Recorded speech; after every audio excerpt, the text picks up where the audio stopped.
వివాహం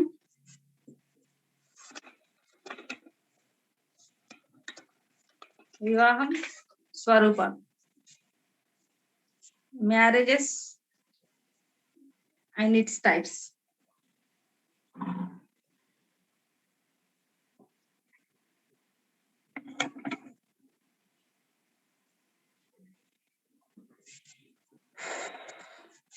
సో మానవ జీవనానికి జంతు జీవనానికి డిఫరెన్స్ అనేది ఏంటిది అంటే, సో మానవుడు ఏర్పరచుకున్న సంస్థల ద్వారా జీవనం అనేది గడపడం అనేది అలవాటు పరుచుకుంటాడంట. సో జీవనం గడపడానికి మానవుడు కొన్ని సంస్థలని ఏర్పరచుకోవడం అనేది జరిగింది. ఆ సంస్థలు ఏంటి అంటే వివాహము, కుటుంబము, విద్య, మతం, రాజకీయ సంస్థలు ఇలాంటిని మానవుడు ఏర్పరచుకున్నాడు తన జీవనానికి, తన జీవనం గడపడానికి. సో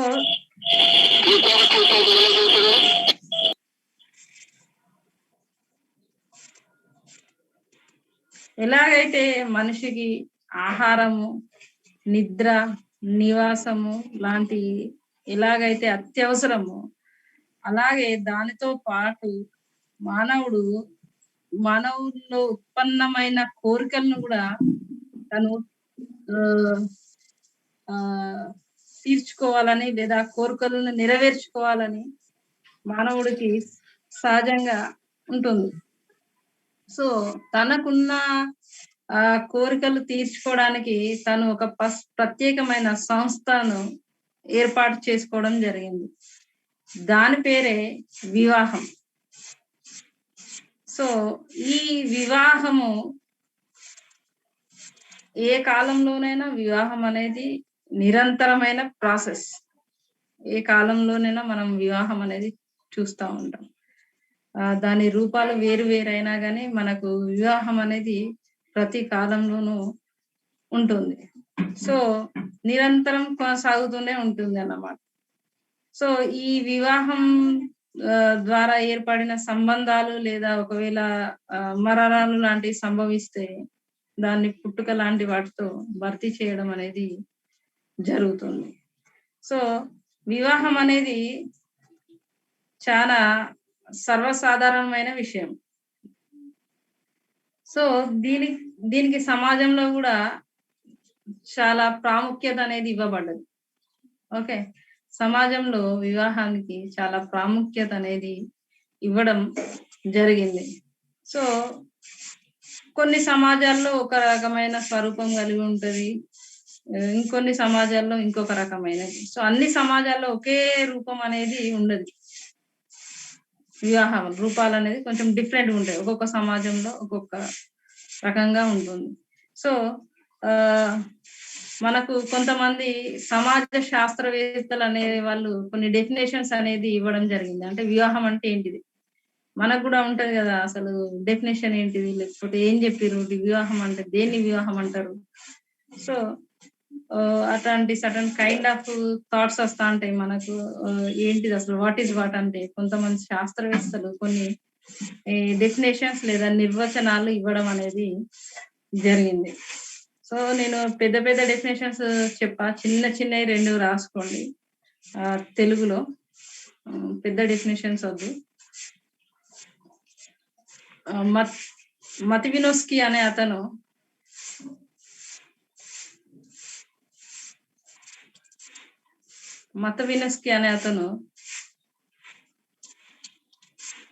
వివాహాన్ని పిల్లల ఉత్పత్తి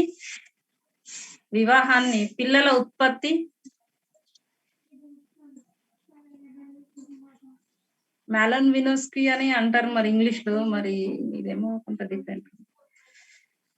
వివాహాన్ని పిల్లల ఉత్పత్తి పోషణ కొరకు చేసుకునే ఒప్పందం అని అన్నాడు. పిల్లల ఉత్పత్తి పోషణ కొరకు చేసుకునే ఒప్పందం, ఇట్ ఈస్ ఏ కాంట్రాక్ట్ అన్నాడు. వివాహాన్ని పిల్లల ఉత్పత్తి పోషణ కొరకు చేసుకునే ఒప్పందం అన్నాడు. మరి ల్యాండ్బర్గ్ అనే అతను ల్యాండ్బర్గ్ అనే అతను ఏమన్నాడంటే వివాహాన్ని తమ పరస్పర సంబంధాలలో తమ పరస్పర సంబంధాలలో తమ పరస్పర సంబంధాలలో భర్తకు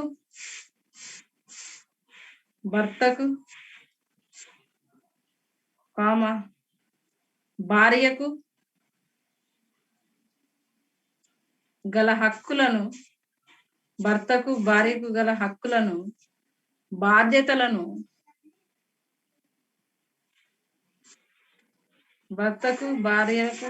హక్కులను బాధ్యతలను సౌకర్యాలను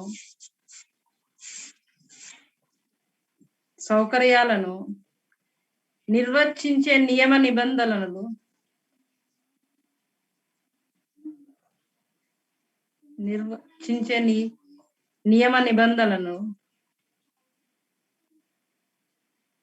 నిబంధనల సముదాయంగా పేర్కొన్నాడు. రాబర్ట్ హెచ్ అనే మానవ శాస్త్రవేత్త ఏమన్నా రాసుకోండి. రాబర్ట్ హెచ్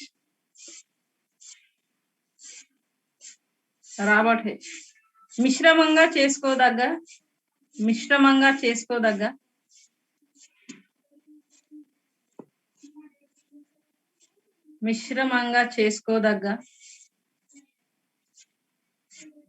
జటుగాళ్ళ లేదా సమాపేక్షమైన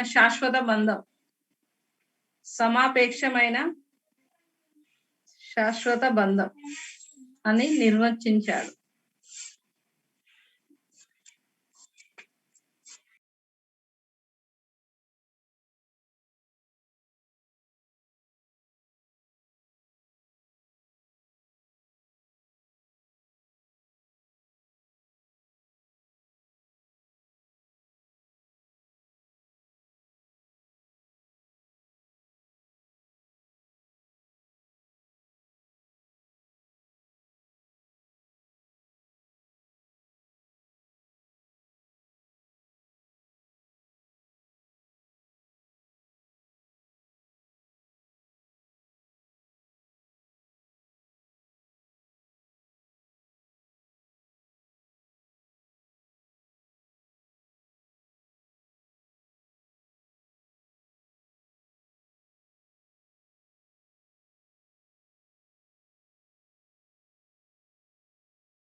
ఉండేవి ఆది మానవం. సో అట్లా వరుసలు లేని విడిగా తను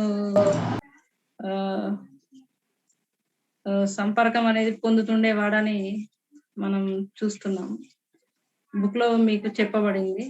సో దీన్ని కాలక్రమేణా సమూహ వివాహంగా మారింది ఇదే వ్యవస్థ. ఆ తర్వాత బహు వివాహంగా, ఆ తర్వాత ఏక వివాహంగా కూడా మార్పు అనేది పరిణామం అనేది చెందడం అనేది జరిగింది. సో, దాంతో పాటు ఇంకొకటి విమర్శ ఏమని ఉందంటే, ఇదేమో వీళ్ళ ఒపీనియన్ అన్నట్టు. ఎవరు మార్గన్‌ను, టైలర్. ఆది మానవునికి అప్పుడు ఏం నియమ నిబంధనలు లేకుండే వివాహం పట్ల. సో, అతను తన వాంఛలను, కోరికలను తీర్చుకునేవాడు. తనకు నియమ నిబంధనలనేది లేకుండే. ఎలా అంటే అలా ప్రవర్తించేవాడు. అనేది వీళ్ళు జెప్పిర్రు. మరి మార్క్‌ను వెస్టర్ అనే అతను ఏమన్నారంటే, వీళ్ళు ఏం ప్రపోజ్ చేశారంటే, వీళ్ళేమన్నారంటే, ఆ కాలం నుంచే మనిషి ఏక వివాహాన్ని పాటించేవారు. ఆ కాలం నుండే మనిషి ఏక వివాహాన్ని పాటించేవారు అని చెప్పడం జరిగింది. ఇందుకు వాళ్ళు కొన్ని ఉదాహరణలు గూడా ఇవ్వడం జరిగింది. మానవులకు దగ్గరగా పోలికగా ఉండేదేంటిది చింపాంజీ లేదా గోరిల్లాలలో ఒక్కొక్క స్త్రీ జంతువు, ఒక్కొక్క పురుష జంతువుతో మిథున సంపర్కాలు పెట్టుకున్నాయని వాళ్ళు వివరించడం అనేది జరిగింది. అందువల్ల ఏక వివాహాల వ్యవస్థ మానవులు పుట్టిన నాడు నుండే ఆహ్, ఉన్నది అని వాళ్ళు వ్యక్తపరచడం అనేది జరిగింది. సో, అనేక మంది శాస్త్రవేత్తలు ఇలా 2 రకాలుగా ప్రపోజ్ జేయడం అనేది జరిగింది. సో, ఈ వివాహానికి సంబంధించిన కొన్ని నియమ నిబంధనలు ఉంటాయి గదా! సో, ఆ నియమ నిబంధనలు లేదా విధులు ఏంటి? ఈ వివాహంకి సంబంధించి కొన్ని విధులనేది ఉంటాయి. వివాహానికి సంబంధించినయి. అంటే అవి ఏమేమి విధులు, ఏమేమి వివిధ విధులున్నాయనేది చూద్దాం మనము. అవి 4 విధులనేది ఉండడం జరుగుతది. దాంట్లో జైవిక విధులు, సామాజిక విధులు, ఆర్థిక విధులు, విద్య విధులు 4 ఉంటాయి. జైవిక విధులు. జైవిక విధులంటే మనకు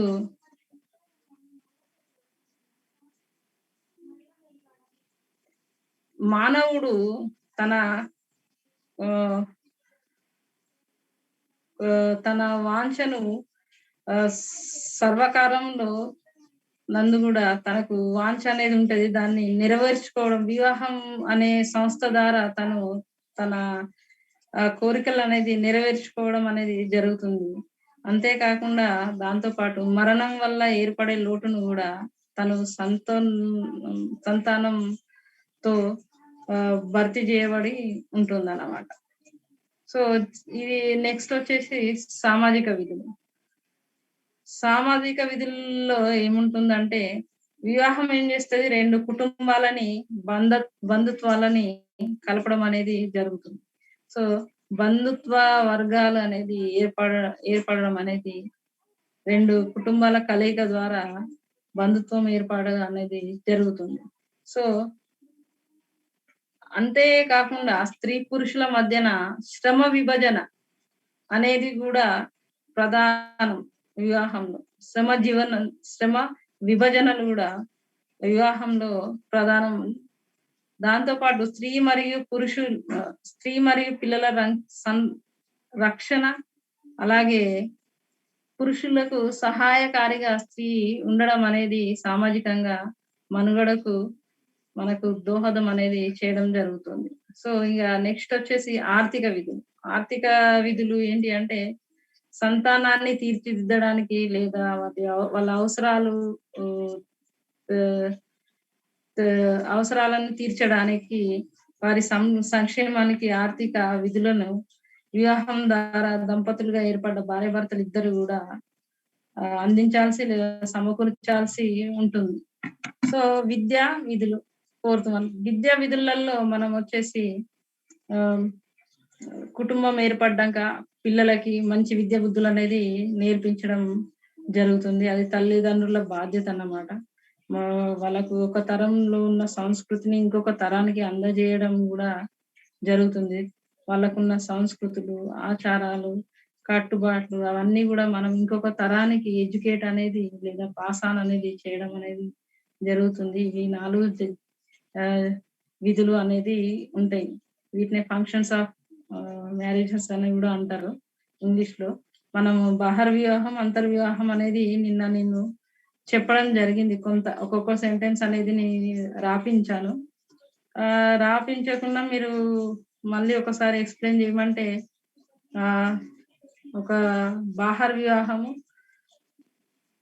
ఔట్‌సైడ్ ద గ్రూప్ వాళ్ళని ఒక వ్యక్తి పెళ్లి చేసుకోవడం. ఓకే. సమూహం నుండి గాకుండా వేరొక సమూహం నుండి భాగస్వామిని ఎన్నుకున్నట్లయితే అది బాహర్ వివాహం కింద వస్తుంది. అంతర్వివాహం వివాహ పద్ధతి ద్వారా ఒక వ్యక్తి ఈ బాహ్య స సం సమూహం నుండి గాకుండా ఆహ్, ఆహ్, హ్మ్. తెచ్చుకోకుండా వాళ్ళ కులాలల్ల లేదా వాళ్ళ దగ్గర ఒక కులం నుండి వాళ్ళ ఉన్న ఏ కులస్తులు ఆ కులస్తులల్ల మాత్రమే వివాహం చేసుకుంటే దాన్ని మనం అంతర్వివాహం లేదా ఇన్‌సైడ్ గ్రూప్ మ్యారేజ్ అని గూడా అంటాం. అంటే ఒక ఒక కమ్యూనిటీ లోపల లేదా ఒక గ్రూప్ లోపల లేదా ఒక క్యాస్ట్ మ్యారేజెస్ ఎండోగామి, ఎక్సోగామి. ఓకే. దీంట్లో గూడా మనకు హిందూ సమాజంలో సామాజిక క్రమశ్రేణి అనేది ఒకటి ఉన్నది. దాంట్లో గూడా 4 కులాలు, 4 రకాలు ఆల్రెడీ మీకు చెప్పడమే జరిగింది. బ్రాహ్మణ, క్షత్రియ, వైశ్య, శూద్ర. సో, ఈ కులాలలో గూడా మళ్ళీ ఆహ్, పురుషుడు తనకంటే ఎక్కువ కులానికి చెందిన స్త్రీని పెళ్లి చేసుకోవచ్చు. తనకంటే నిమ్న కులానికి చెందిన స్త్రీని పెళ్లి చేసుకోవచ్చు. స్త్రీ తనకంటే ఎక్కువ కులానికి చెందిన లేదా ఎక్కువ కులానికి చెందిన వ్యక్తిని చేసుకోవాలి. నిమ్న కులానికి చెందిన అతన్ని చేసుకోవద్దు. దాన్నే తక్కువ కులానికి ఈ కులాల పురుషుల్ని వివాహం ఆడరాదు అని అంటాము. సో, ఏ ఏ కులాల పురుషులు ఎవరెవరిని చేసుకోవచ్చనేది ఒక చిన్నగా డిస్క్రిప్షన్ రాసుకుంటే పురుషుడు బ్రాహ్మణులు అయితే బ్రాహ్మణ, క్షత్రియ, వైశ్య, శూద్రులను చేసుకోవచ్చు. అదే క్షత్రియుడు అయితే క్షత్రియ, వైశ్య, శూద్రుడు వీళ్ళని పెళ్లి చేసుకోవచ్చు.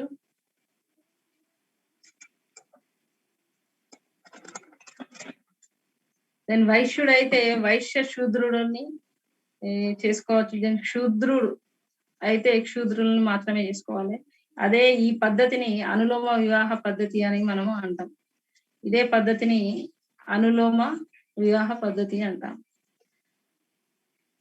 ఒకవేళ స్త్రీ ఇతర కులాల వాళ్ళను వివాహం చేసుకోవాల్సొస్తే ఏ క్రమాన్ని పాటిస్తామంటే, బ్రాహ్మణులు అయితే బ్రాహ్మణులు మళ్ళీ చేసుకోవచ్చు. క్షత్రియులైతే క్షత్రియులు, బ్రాహ్మణులు ఇద్దరిని చేసుకోవచ్చు. వైశ్యులు, క్షత్రియులు, బ్రాహ్మణులు వీళ్ళ ముగ్గురిని గూడా చేసుకోవచ్చు. శూద్ర, క్షత్రియ, వైశ్య, బ్రాహ్మణులను చేసుకోవచ్చు. దీన్నే మనం ప్రతిలోమ వివాహం అని గూడా అంటాము. ఇది అంతర్వివాహం పద్ధతిలో ఒక భాగమే. సో, ఈ వివాహంలో గూడా మళ్ళీ ప్రధానంగా 2 రకాలుంటాయి. దాంట్లో ఏక వివాహము, బహు వివాహం. ఏక వివాహము అంటే మళ్ళీ ఒక పురుషుడు ఒక స్త్రీని వివాహం ఆడుట ఏక వివాహం. ఒక పురుషుడు ఒక స్త్రీని వివాహం ఆడుట ఏక వివాహం. దెన్ బహు బహు వివాహం. ఇందులో మళ్ళా 2 రకాలు. బహు భర్తత్వము, బహు భార్యత్వం. ఓకే. బహు భార్యత్వము, బహు భర్తత్వం. సో, హ్మ్, భార్యత్వంలో అయితే మీకు ఒక పురుషుడు ఏకకాలంలో ఒకరికంటే ఎక్కువ స్త్రీలను భార్యలుగా కలిగి ఉండటం. ఓకే. బహు భార్యత్వం. ఒక పురుషుడు more than 1 wife at a time. Okay. So, ఇవి మనం గిరిజన తెగల్లో చూడడం జరుగుతుంది. ఇస్లాం మతంలో గూడా ఉండడం జరుగుతుంది. వాళ్ళు ఒకరికన్నా ఎక్కువ స్త్రీలను వివాహం జేసుకోవడం అనేది జరుగుతుంది. ఒక వైఫ్ ఉండంగానే ఇంకో వైఫ్‌ని చేసుకుంటారు. ఇంకో వైఫ్ ఉండంగానే థర్డ్ మ్యారేజ్ అంటారు. First marriage, second marriage, third marriage, fourth wife, first wife, second wife, third wife, fourth wife. So, ఇలాంటియి మనకు ఇస్లాం మతంలోను గిరిజన తెగలలో ఆదిమ తెగలు లాంటి గోండులు, తోడాలు, లూసీలు ఇట్లాంటి గిరిజన తెగళ్ళల్లో మనకు ఇలాంటి ఈ ఏంటి బహుభార్యత్వం అనేది కనబడుతుంది. దెన్ బహుభర్తత్వం. ఈ బహుభర్తత్వం అనేది కొన్ని గిరిజన తెగల్లో తప్పితే ఆధునిక నాగరిక సమాజంలో అయితే ఎవరం కూడా పాటించడం జరుగుతలేదు. ఏక స్త్రీ ఏకకాలంలో ఒకరి కంటే ఎక్కువ మంది భర్తలు కలిగి ఉండడాన్ని బహుభర్తత్వం అంటాం. ఏక స్త్రీ ఏకకాలంలో ఒకరి కంటే ఎక్కువ మంది భర్తలను కలిగి ఉండడం. ఓకే, దాన్ని కూడా మళ్ళీ 2 రకాలుగా విభజించడం జరిగింది. సోదర బహుభర్తత్వం, దెన్ సోదరేతర బహుభర్తత్వం.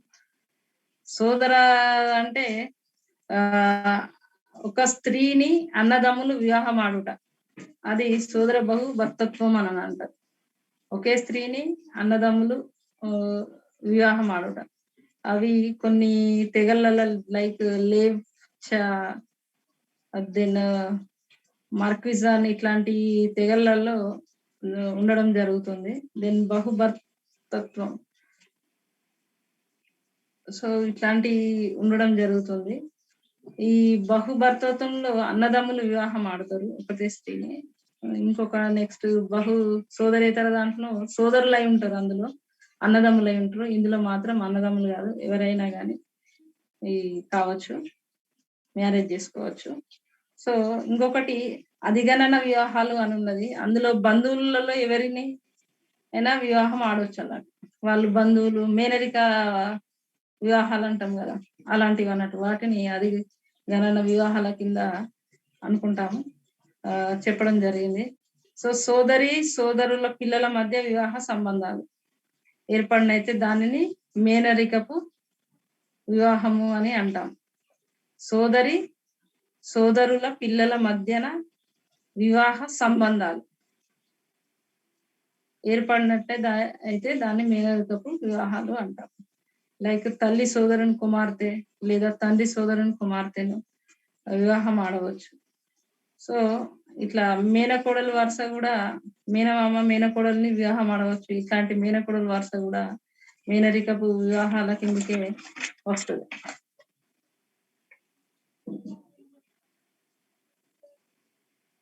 సో ఇది జ్ఞాతి వివాహాలు అని ఉంది ఇంకొకటి. ఆ జ్ఞాతి వివాహాలు కూడా అన్నదమ్ముల పిల్లలు లేదా అక్క చెల్లెళ్ళ పిల్లలు చేసుకునే వివాహాన్ని జ్ఞాతి వివాహం అని అంటారు. దీన్నే సంతతి వివాహం అని కూడా అంటారు. ఈ నియమం ప్రకారం తల్లి సోదరి కూతురుని కానీ తండ్రి సోదరుని కూతుర్ని కానీ వివాహం ఆడడం జరుగుతుంది. మాక్సిమం ఇది ముస్లిమ్స్ లో తండ్రి సోదరుని కూతురుని వివాహం ఆడే పద్ధతి కనిపిస్తుంది. లైక్ మనకు హిందువులలో, హిందూ సమాజంలో మీనత్త కొడుకుని ఎలాగైతే పెళ్లి చేసుకుంటాం అంటే మన ఫాదర్ వల్ల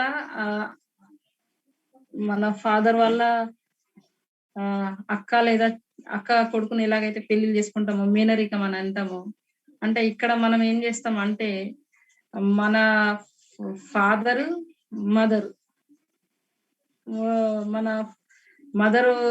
మన ఫాదర్ వల్ల అక్క ఉన్నది అనుకో, వాళ్ళకు అబ్బాయి ఉంటే అప్పుడు మనం చేసుకుంటే అది మేనరికం కింద వస్తుంది అన్నమాట.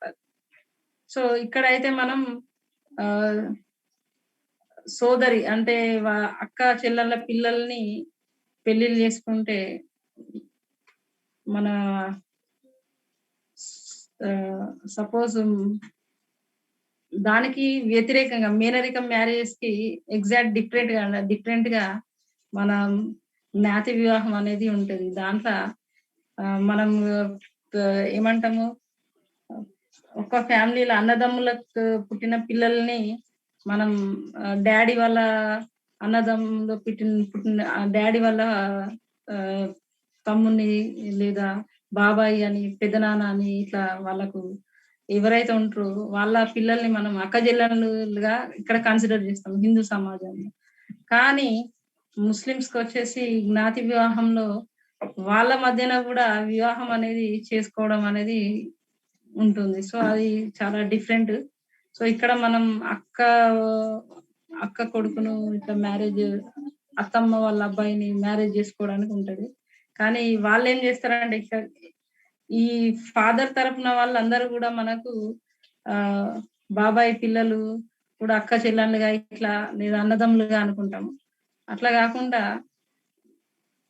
అటు ముస్లిమ్స్ మ్యారేజ్లలో ఎలా ఉంటదంటే ఆ అక్క చెల్లెళ్ళ పిల్లలు కూడా మ్యారేజెస్ అనేది చేసుకుంటారు. అది వేరే వరుస ఉంటది.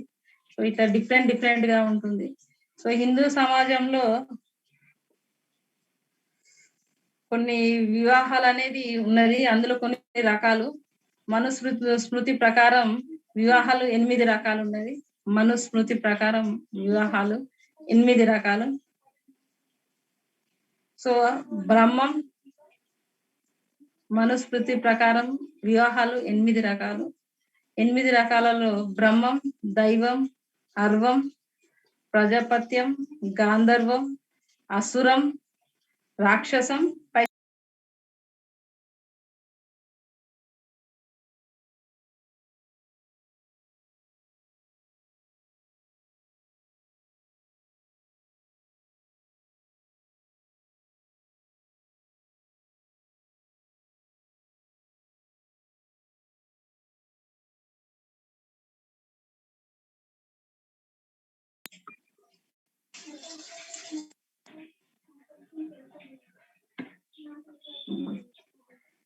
సో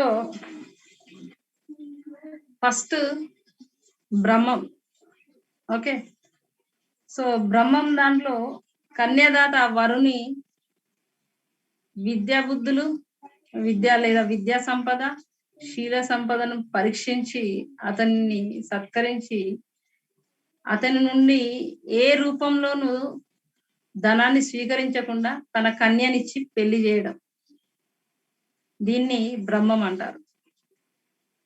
ఓకే, కన్యాదాత వరుని శీల సంపదలు, విద్యా సంపదలను పరిశీలించి అతన్ని సత్కరించి తన నుండి ఏమీ ధనాన్ని స్వీకరించకుండా తన కన్యను వాళ్ళ పాపనిచ్చి పెళ్లి చేయడాన్ని దాన్ని బ్రహ్మం అంటారు. ఓకే, ఇది హిందూ పద్ధతిలో అన్నిటికన్నా యోగ్యమైనదిగా హిందువులు ప్రశంసించారు అన్నమాట ఈ ఈ ఈ వివాహాన్ని. నెక్స్ట్ వచ్చేసి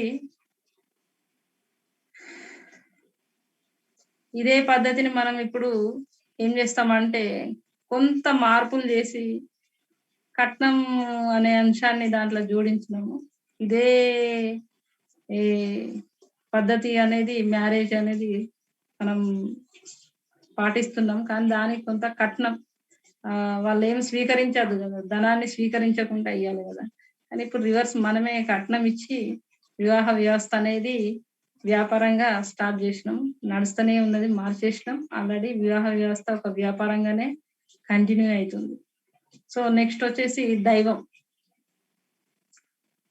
ఇవి ఒకప్పుడు యజ్ఞాలు నడిపించే కాలంలో ఇలాంటి మ్యారేజెస్ అనేది ఉండేది. చక్కగా అలంకరించిన కన్యను యజ్ఞంలో గానున్న వరునికి ఇచ్చే పద్ధతే దైవం. దక్షిణగా కన్యను సమర్పించడం అనేది జరుగుతుంది. అయితే ఈ యజ్ఞాలు ఇప్పుడు నేటి సమాజంలో ఎవరు యజ్ఞాలు చేస్తలేరు. ఇలాంటి మ్యారేజెస్ కూడా జరగడం అనేది చాలా అరుదు. ఎవరు కూడా ఈ పద్ధతిని ఇప్పుడు పాటిస్తలేరు. నెక్స్ట్ వచ్చేసి అర్వం. అర్వం అనే దాంట్లో పద్ధతిలో ఏం చేస్తారంటే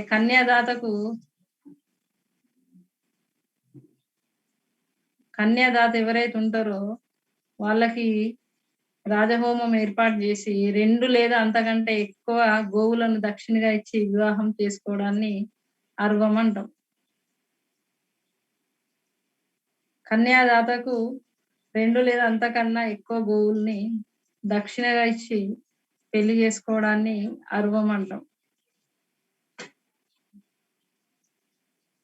నెక్స్ట్ ప్రజాపత్యం.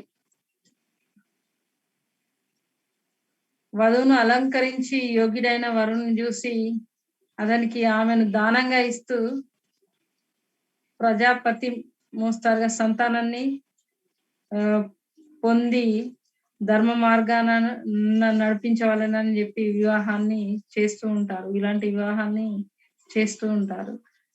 సాయిబాబు వీడియోని బంద్ చేయి.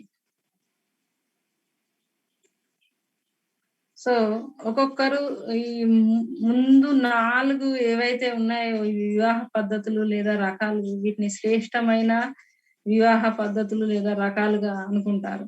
లైక్ ప్రజాపత్యం కన్నా అర్వము చాలా శ్రేష్టమైంది. అర్వం కన్నా కూడా దైవం అనేది చాలా శ్రేష్టమైన పద్ధతి అంటారు. దానికన్నా కూడా బ్రహ్మం అనేది అంతకన్నా శ్రేష్టమైన వివాహ పద్ధతి లేదా రకాలు అనేది అనుకుంటారు. సో దాని తర్వాత నెక్స్ట్ 4 రకాలని కూడా విభజించారు. దాంట్లో గాంధర్వం. గాంధర్వం వచ్చేసి గాంధర్వం వివాహం అంటే స్త్రీ పురుషులు ఇద్దరు కూడా పరస్పరంగా అంగీకారం ద్వారా వివాహం అనేది జరగడం జరుగుతుంది. సో దాన్ని గాంధర్వ వివాహం. ఇద్దరు పురుషుడికి స్త్రీకి ఇద్దరికి ఇష్టమై పరస్పర అంగీకారంతో చేసుకునే పెళ్లిని గాంధర్వ వివాహం అని అంటారు. దాన్ని ఈ కాలంలో మనం ప్రేమ వివాహాలు కూడా అదే లాంటివి అని పోల్చుకోవచ్చు అన్నట్టు. వీటిని కూడా మనం ఏమన్నాడంటే ఇవి కూడా సర్వోత్తమైనవి అని చెప్పడం జరిగింది, ప్రశంసించడం కూడా జరిగింది. నెక్స్ట్ వచ్చేసి అసురం.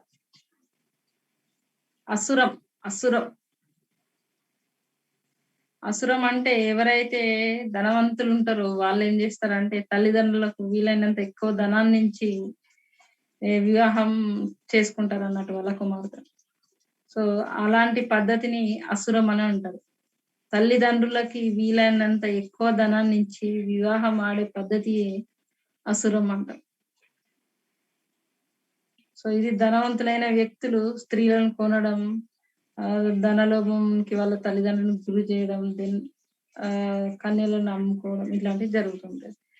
సో ఇలాంటి దాన్ని ఎప్పుడు కూడా ఎవరు ప్రశంసించలేదు ఈ టైప్ ఆఫ్ మ్యారేజ్ ని కూడా.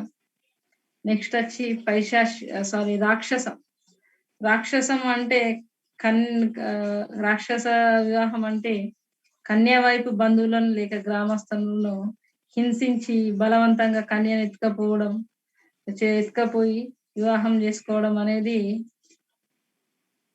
రాక్షస వివాహం కిందికి వస్తుంది.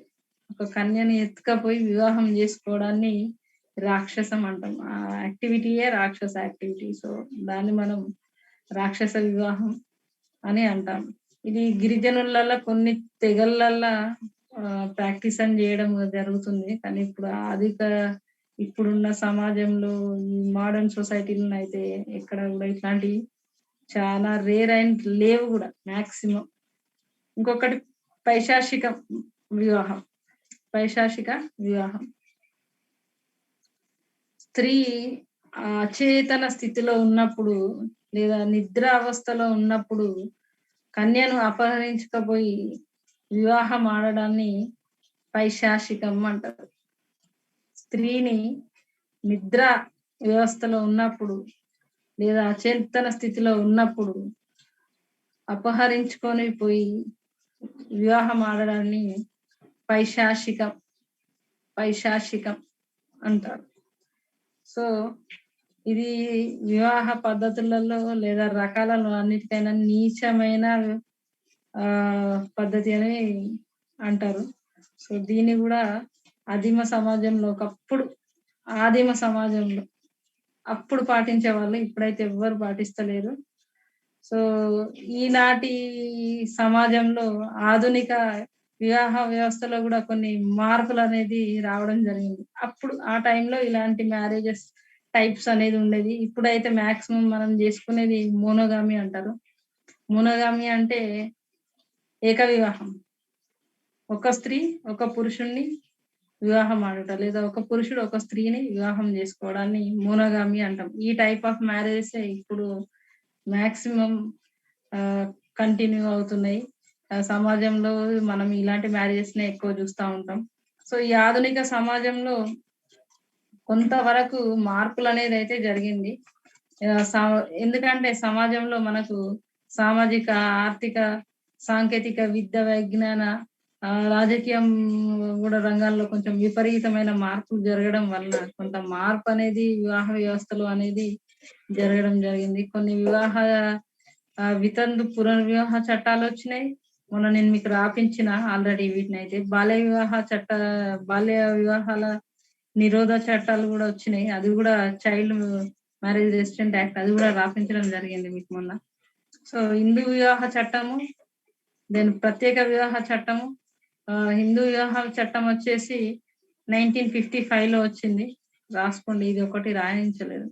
హిందూ వివాహ చట్టం వచ్చేసి 1955 లో వచ్చింది. దెన్ ప్రత్యేక వివాహ చట్టం హిందూ యాక్ట్ అంటారు, Hindu marriage act 1955. Special marriage act అంటారు 1956. ప్రత్యేక వివాహ చట్టం special marriage act, special marriage act.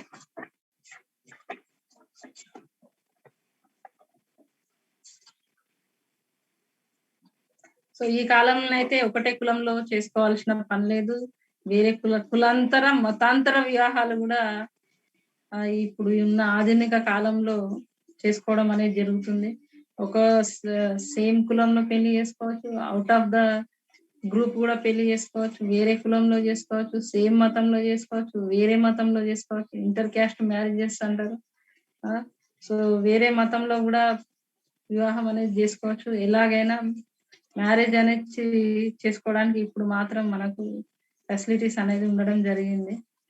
So కొంతమంది కులాంతర వివాహాలు చేసుకుంటే కొంత సక్సెస్ గారు, లేదా కులాంతర వివాహాలు చేసుకుంటే సక్సెస్ గారు, లేదా మతాంతర వివాహాలు చేసుకుంటే సక్సెస్ గారు అంటే మనం ఇదివరకే చదువుకున్నాం. హిందూ సాంప్రదాయం, సంస్కృతి, ఒక్కొక్క కులం, ఒక్కొక్క సమూహానికి డిఫరెంట్ కల్చర్, సంస్కృతి, ఆచారాలు, మతాలు, ఇన్ని డిఫరెన్సెస్ ఉంటాయి. కాబట్టి కొంత ఇబ్బంది అయితే ఖచ్చితంగా అవుతుంది మ్యారేజెస్ లో. మీరు కులాంతరం చేసుకున్నా, మతాంతరం చేసుకున్నా. So in a broader prospect చేసుకోవాలి మీరు మ్యారేజెస్ చేసుకుంటే. బ్రాడర్ ప్రాస్పెక్ట్ అంటే హ్యుమానిటీ బేస్ చేసుకొని ఆల్రెడీ మనం డిస్కస్ చేసుకున్నాము. మతంది పుట్టినడేటు లేదు, missing, birth date missing, then కులంది కూడా మిస్సింగే, దెన్ రిలీజన్ కూడా మిస్సింగే. ఓకే, ఈ రిలీజన్ కూడా మిస్సింగే. సో ఈ రిలీజన్ ఇట్లాంటి మనము క్యాస్ట్, ఇంటర్ క్యాస్ట్ మ్యారేజ్ చేసుకోవడం ద్వారా కొంచెం ఈ క్యాస్ట్ సంబంధించిన ప్రాబ్లమ్స్ ని ఓవర్కమ్ కావచ్చు. దెన్ మతం కూడా మ్యారేజెస్, మతాంతర వివాహాలను చేసుకోవడం ద్వారా కూడా కొంచెం ఈ మతానికి సంబంధించిన ప్రాబ్లమ్స్ ని కూడా కొంచెం ఓవర్కమ్ కావచ్చు. సో ఈ కాలంలో వేధిస్తున్న సమస్య వరకట్నం. మెయిన్లీ వరకట్నం ఇచ్చుకోలేని తల్లిదండ్రి పరిస్థితి అయితే చాలా ఘోరంగా ఉంటుంది. వాళ్ళ పిల్లలకు పెళ్ళయ్యే పరిస్థితులు లేవు. సో ఇలాంటి సమాజంలో మీరు ఈ వరకట్న నిషేధ చట్టం అనేది కూడా రావడం జరిగింది 1961 లో. దీనివల్ల కూడా ఏం పెద్దగా మార్పు అనేది అయితే జరగలే. యాక్ట్ రావడం వల్లనే మార్పు అనేది సమాజంలో రాదు. సమాజంలో మార్పు రావాలంటే ఫస్ట్ ఇండివిజువల్ లో మార్పు రావాలి, ఒక మనిషిలో మార్పు అనేది రావాలి. నేను తీసుకోను, నేను వరకట్నం తీసుకోకుండా పెళ్లి చేసుకుంటా. సొంతగా పోషించుకునే కెపాసిటీ అనేది డెవలప్ చేసుకోవాలి మనకు ఆల్రెడీ స్వశక్తి పైన నిలబడి మనం ఎవరిపైన కూడా ఆధారపడకుండా జీవించాలి అని మీ బ్రహ్మాశ్రమంలో చెప్పడం జరిగింది. అలాగే ఒక పురుషుడు స్వశక్తి పైన పైకి రావాలి. దెన్ ఈ ఎప్పుడైనా కానీ ఒక మనిషి సమాజంలో ఉన్నప్పుడు విమెన్ మెన్ కి ఇద్దరు పుట్టుకతో సమానము అని అన్నప్పుడు, మనం ఇద్దరు పుట్టుకతో సమానం అన్నప్పుడు ఇద్దరు కూడా సెల్ఫ్ ఎఫిషియన్సీ అనేది పెంచుకోవాలి, సస్టైనబిలిటీ అనేది పెంచుకోవాలి, సెల్ఫ్ గా గ్రోత్ డెవలప్ అనేది కావాలి. కానీ ఎప్పటికీ ఇతరులపై డిపెండబుల్ లైఫ్ అనేది లీడ్ చేయదు. ఈ డిపెండబుల్ లైఫ్ లీడ్ చేస్తే ప్రాబ్లమ్స్ వస్తూనే ఉంటాయి. సో కొంత ఇది డిపెండెన్సీ తగ్గించుకొని కొంత కలిసిమెలిసి ఉంటే కొంత ప్రాబ్లమ్స్ అనేది చాలా వరకు కూడా రెడ్యూస్ అనేది జరుగుతాయి. సో ఈ హిందూ సామాజిక వ్యవస్థలో హిందువుల వివాహాన్ని అయితే చాలా పవిత్రమైన బంధంగా, లైక్ ఏంటి శాశ్వత బంధంగా, లేదా ఏమంటారు 7 తరాల అట్లా బంధంగా చెప్పడం అయితే జరిగింది మరి. సో మన సమాజం, హిందూ సమాజం లేదా ఇండియన్ సొసైటీతో పోల్చుకుంటే, వేరే కంట్రీస్ తో పోల్చుకుంటే మాత్రం మన దగ్గర మాత్రం మన దగ్గర మాత్రం విడాకుల సంఖ్య కూడా చాలా తక్కువగా ఉంటుంది.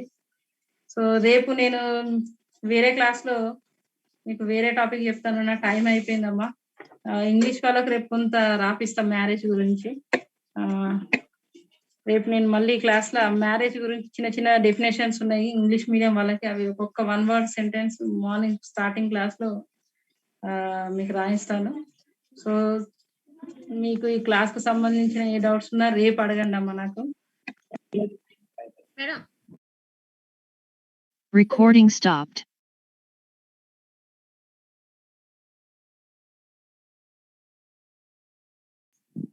Good afternoon, sir. Good afternoon, sir. Good afternoon, sir.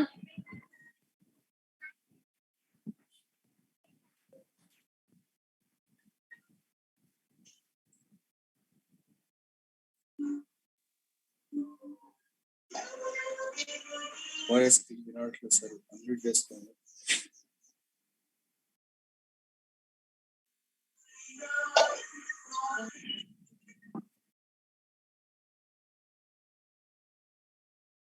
Voice వినట్లేదు సార్, వాయిస్ వినట్లేదు.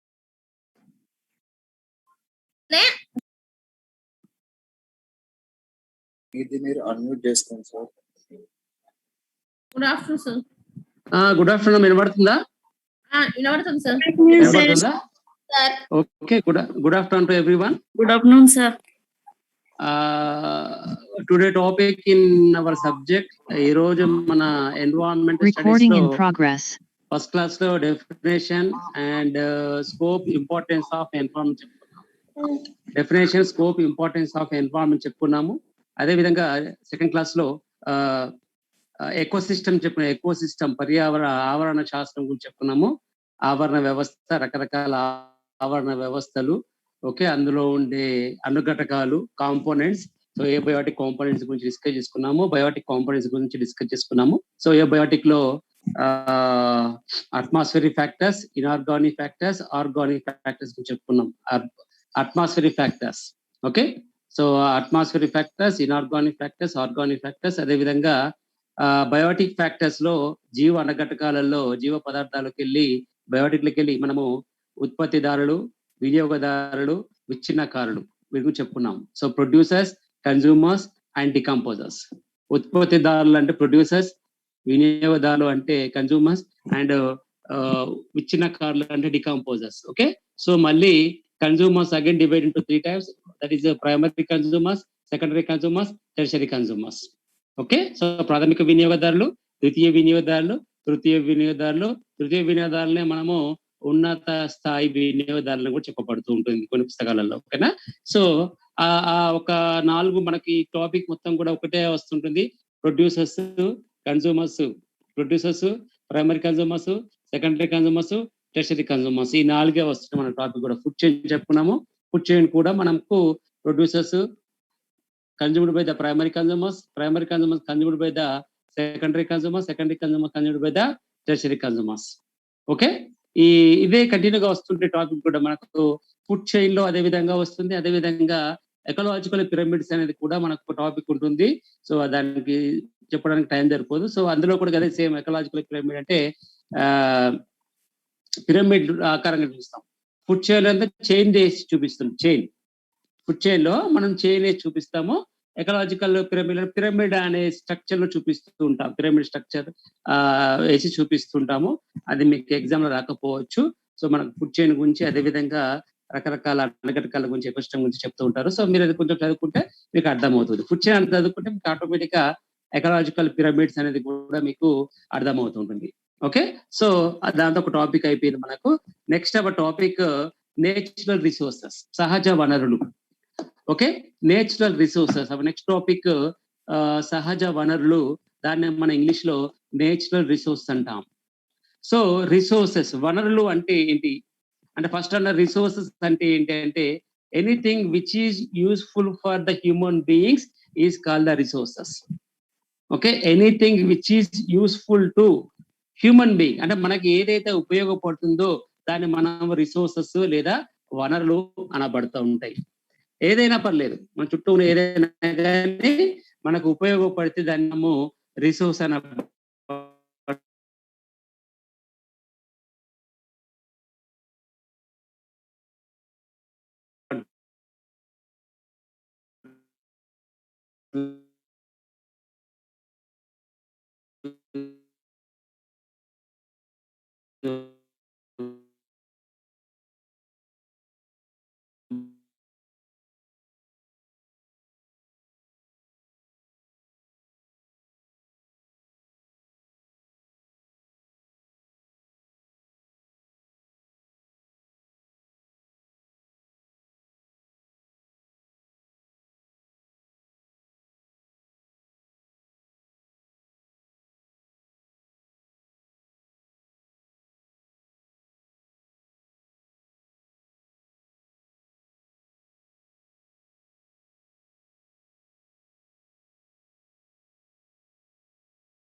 Okay, so two types of resources are there.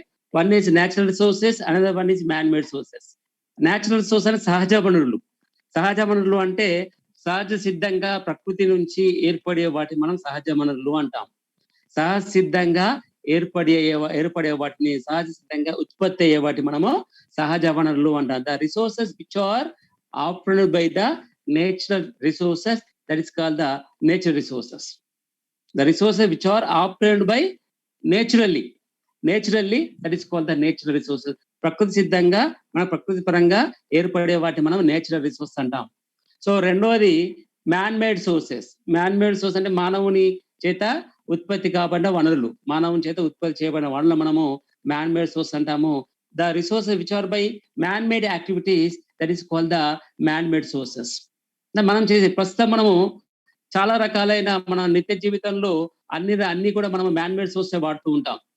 అంటే మనకి క్లోత్స్ కావచ్చు, లేకుంటే టీవీ కావచ్చు, ఫ్యాన్ కావచ్చు, కరెంట్ కావచ్చు, what it maybe, transport system, everything. So we are using the man made sources. అంటే మనం తయారు చేసుకున్న వాటిని మనం వాడుతున్నాం.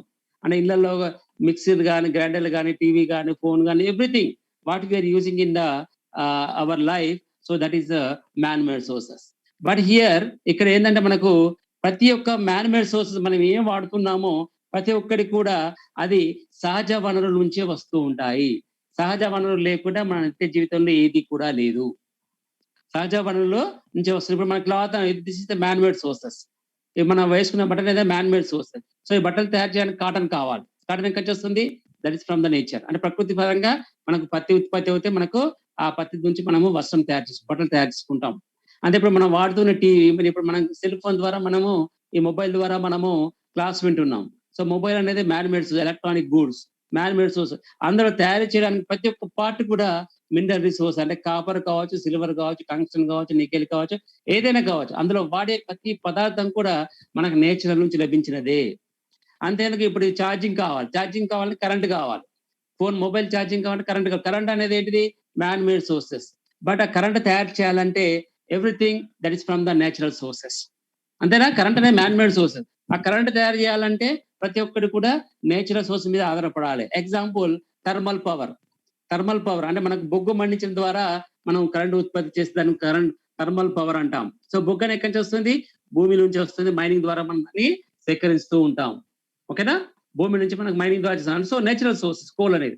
అదేవిధంగా హైడ్రో ఎలక్ట్రిసిటీ, జల విద్యుత్ ఉత్పత్తి, hydro electricity with help of the water. What is the natural resources. అంతే కరెంట్ తయారు చేయడానికి రకరకాల మెథడ్స్ అనేది ఉంటాయి. అన్ని కూడా మనము నేచర్ నుంచి మనము తీసుకుంటాం. So every man made sources what we are using in our life, మన చుట్టూ ఉండే మన రోజు వాడేటి ప్రతి ఒక్కరు కూడా మనకు అది మ్యాన్ మేడ్ సోర్సెస్. ఆ మ్యాన్ మేడ్ సోర్సెస్ అన్ని కూడా నేచర్ నుంచి రావాలి. So our topic is natural resources, సహజ వనరులు. ఓకేనా? ప్రకృతి సిద్ధంగా నేచురల్ గా ఏర్పడే వాటిని మనము నేచురల్ సోర్స్ అనబడుతుంటాయి. ఓకే, సో ఈ this natural sources again divide into two types. Based on they production. అంటే అవి ఉత్పత్తి అయ్యే విధానాన్ని బట్టి 2 రకాలుగా విభజించడం జరిగింది. సహజ వనరులు మళ్ళీ 2 రకాలుగా విభజించడం జరిగింది. ఒకటి పునరుత్పత్తి చెందే వనరులు, రెండోది పునరుత్పత్తి చెందని వనరులు. Renewable resources and non renewable resources. These natural resources again divided into two types. One is renewable resources, another one is non-renewable resources. పునరుత్పత్తి చెందే వనరులు, పునరుత్పత్తి చెందని వనరులు. Okay, renewable and non renewable. Okay, అర్థమవుతుందా? Nature is again divided two types. Table వేసుకొని పునరుత్పత్తి చెందే వనరులు, పునరుత్పత్తి చెందని వనరులు ఇట్లా రాసుకోండి. పునరుత్పత్తి చెందే వనరులు, పునరుత్పత్తి చెందని వనరులు. సహజ వనరులు 2 రకాలుగా విభజించడం జరిగింది. పునరుత్పత్తి చెందే వనరులు అంటే renewable resources, renewable, non renewable. ఓకేనా? Renewable and non renewable. So renewable అంటే మనకు ఓల్డ్ రిన్యూవింగ్ అంటే how much we can use that much of resources are supplied with. అంటే మనము ఎంత వినియోగించుకున్నా తిరిగి మళ్ళీ ప్రకృతి సిద్ధంగా ఏర్పడితే అలాంటి వాటి రిన్యూవబుల్ రిసోర్సెస్ అని. పునరుత్పత్తి చెందే వనరులు ఆ పదంలోనే ఉంది. పునరుత్పత్తి, రిన్యూవింగ్ అంటే మనం వాడినా కొద్దీ మళ్ళీ ప్రొడ్యూస్ అవుతుంది. నేచురల్ గా అవి లభిస్తూనే ఉంటాయి. ఎంత వాడుకున్నా కానీ తిరిగి మనకు ప్రకృతి సిద్ధంగా అవి మళ్ళీ రీజనరేట్ అవుతున్నాయి. So they are unlimited in the nature. అంటే మనకు అది ఎన్విరాన్మెంట్ లో ఎక్కువ మొత్తంలో మనకు లభిస్తూ ఉంటుంది.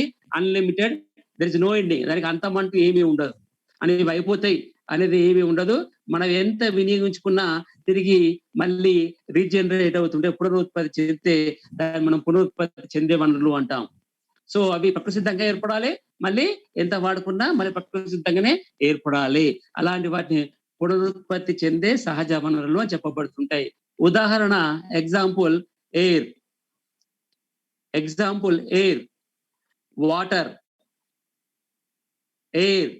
వాటర్ నీరు, సాయిల్ నేల, and sunlight. Air, water, soil, sunlight and forest resources. The fifth one is forest resources. Okay, పునరుత్పత్తి చెందే వనరులు, సహజ వనరులు, పునరుత్పత్తి చెందే సహజ వనరులు మళ్ళీ ఎగ్జాంపుల్స్ ఏంటంటే ఎయిర్ గాలి, రెండవది వాటర్ నీరు, మూడవది సాయిల్ నేల, నాలుగవది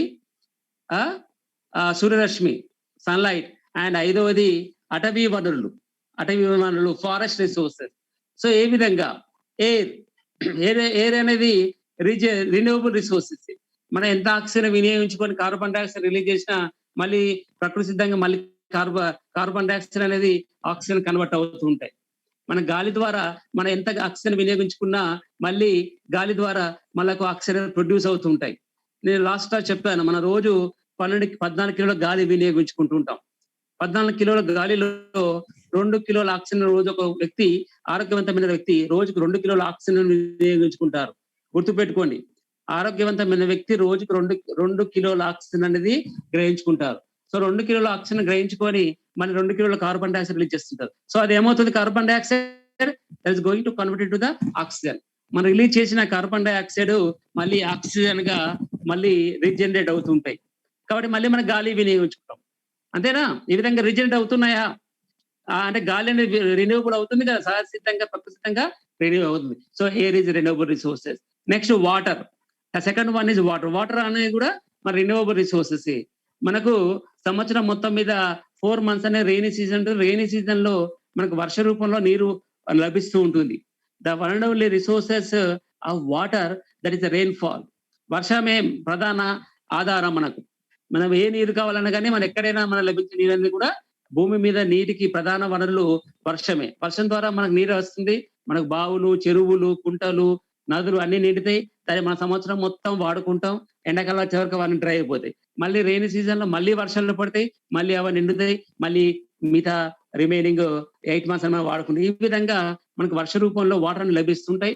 మనం వాడు according to World Health Organization ప్రకారము ఒక వ్యక్తికి కనీసం రోజుకు 150 లీటర్ల నీరు అవసరం పడుతుంది. ఒక వ్యక్తికి రోజుకు 150 లీటర్ల నీరు అనేది అవసరం ఉంటుంది. అంటే రోజుకు 150 లీటర్లు అంటే ఒక వ్యక్తికి సంవత్సరానికి ఎన్ని లీటర్ల వాటర్ అవసరం అంటే జస్ట్ ఇమాజిన్. సో అంత నీరు అనేది మళ్ళీ రెన్యూ అవుతుందా లేదా వర్ష రూపంలో? మళ్ళీ వర్షాలు పడుతుంటాయి, మన బావులు నిండుతాయి, బోర్లు నిండుతాయి, చెరువులు నిండుతాయి, మళ్ళీ వాడుకుంటాడు. ఈ విధంగా అది ఏ విధంగా నేను వాటర్ రిసోర్స్ టాపిక్ చెప్తాను. సో వాటర్ అనేది మనకు ప్రకృతి సిద్ధంగా లభిస్తూ ఉంటుంది. What is completely gift of nature. ప్రకృతి ప్రసాదించిన అతి గొప్ప పదార్థం ఏదంటే నీరు. అది మనకు ప్రకృతి సిద్ధంగా లభిస్తాయి. ఆక్సిజన్ అంటే మనము ఇండస్ట్రీ తయారు చేస్తాం, బట్ వాటర్ అనేది తయారు చేయలేము. మన వాటర్ ప్యూరిఫై చేయగలుగుతాం కానీ వాటర్ తయారు చేయలేము. It is should be gift of nature. So మళ్ళీ వర్ష రూపంలో మనకు నీరు లభిస్తుంటుంది, దాన్ని మళ్ళీ మనం వాడుకుంటూ ఉంటాం. ఈ విధంగా వాటర్ అనేది renewable resources. Next soil. So soil ఏ విధంగా సార్ చెప్పాను మీరు, సాయిల్ అనేది ఫుడ్ ప్రొడక్షన్ అని చెప్పుకున్నాం. Soil for food production. మనం ప్రతి సంవత్సరము ఒక నెలలో 2 అంతకంటే ఎక్కువ పంటలు పండిస్తూ ఉంటాం. ప్రతి సంవత్సరం మనము 2 అంతకంటే ఎక్కువ పంటలు పండిస్తుంటాం, అంతేనా? సో పంట పండించడం అంటే ఏంటిదంటే ఆ పంట అనేది నేలలో ఉన్న సారాన్ని మొత్తం గ్రహించుకొని మనకు ఒక పంట పండుతుంది. అంటే సారం అంతా గ్రహించడం వల్ల సార విహీనంగా అవుతుంది. అంటే so the fertile soil becoming infertile soil. సారవంతమైన నేల బీడు భూములుగా మారుతుంటాయి. మళ్ళీ పంటకు మధ్య కాలంలో ఆ నేల అనేది మళ్ళీ సారవంతం అవుతుంది.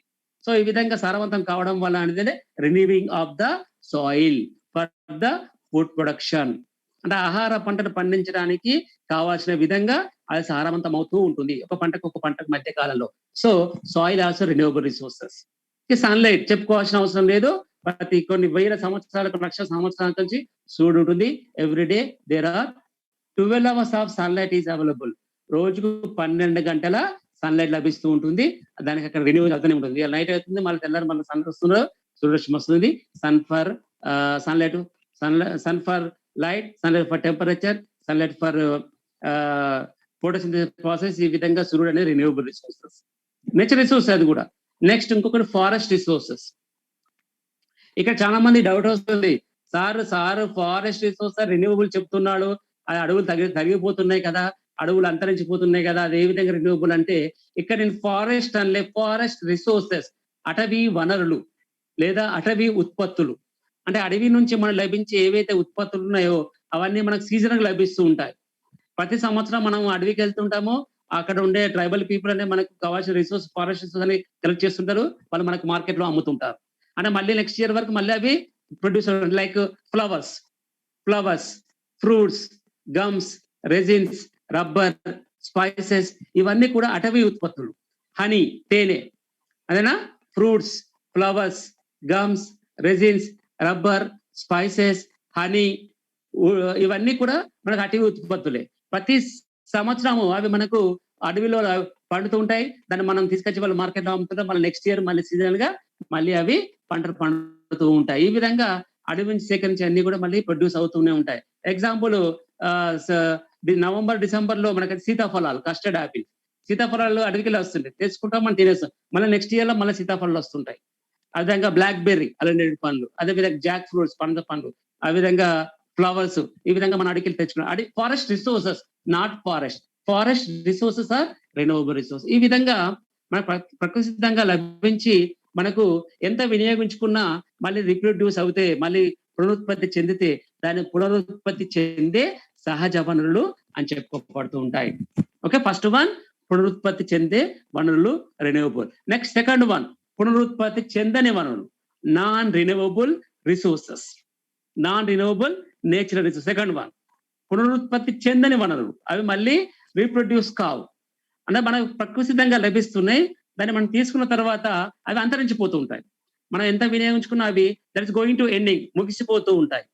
అలాంటి వాటిని మనము పునరుత్పత్తి చెందే వనరులు అంటాం. ఇందాక చెప్పుకునే ఏందో మనం వాడుకున్న కొద్ది రిజెక్ట్ అవుతుంది. చెరువు అనుకో ఎగ్జాంపుల్, చెరువు నీళ్ళు వాడుకుంటాడు, చెరువు నీళ్ళు అయిపోతాయి. మళ్ళీ వర్షాకాలంలో వర్షం పడగానే మళ్ళీ చెరువు నిండుతుంది. అదే చెరువులో మన నీళ్ళు వస్తుంది. గ్రౌండ్ వాటర్ ఉంది, బోర్ వేస్తాం, బోర్ నీళ్ళు వాడుకుంటాం. ఎండాకాలం వరకు అవి ఎండిపోతుంది. మళ్ళీ వర్షం పడగానే మళ్ళీ ఆ బోర్ నిండుతుంది, మళ్ళీ వాడుకుంటాం. ఈ విధంగా ప్రొడ్యూస్ అవుతుంది. బట్ ఇక్కడ ఏంటంటే మనం వాడుకున్న కొద్దీ అంతరించిపోయే వాటి మనము నాన్ రినవబుల్ రిసోర్సెస్ లేదా పునరుత్పత్తి చెందని వనరులు అని చెప్పుకోబడుతుంది. ఓకేనా? సో మళ్ళీ పునరుత్పత్తి చెందని వనరులను 2 విధాలుగా విభజించడం జరిగింది. 2 టైప్స్. ఓకేనా?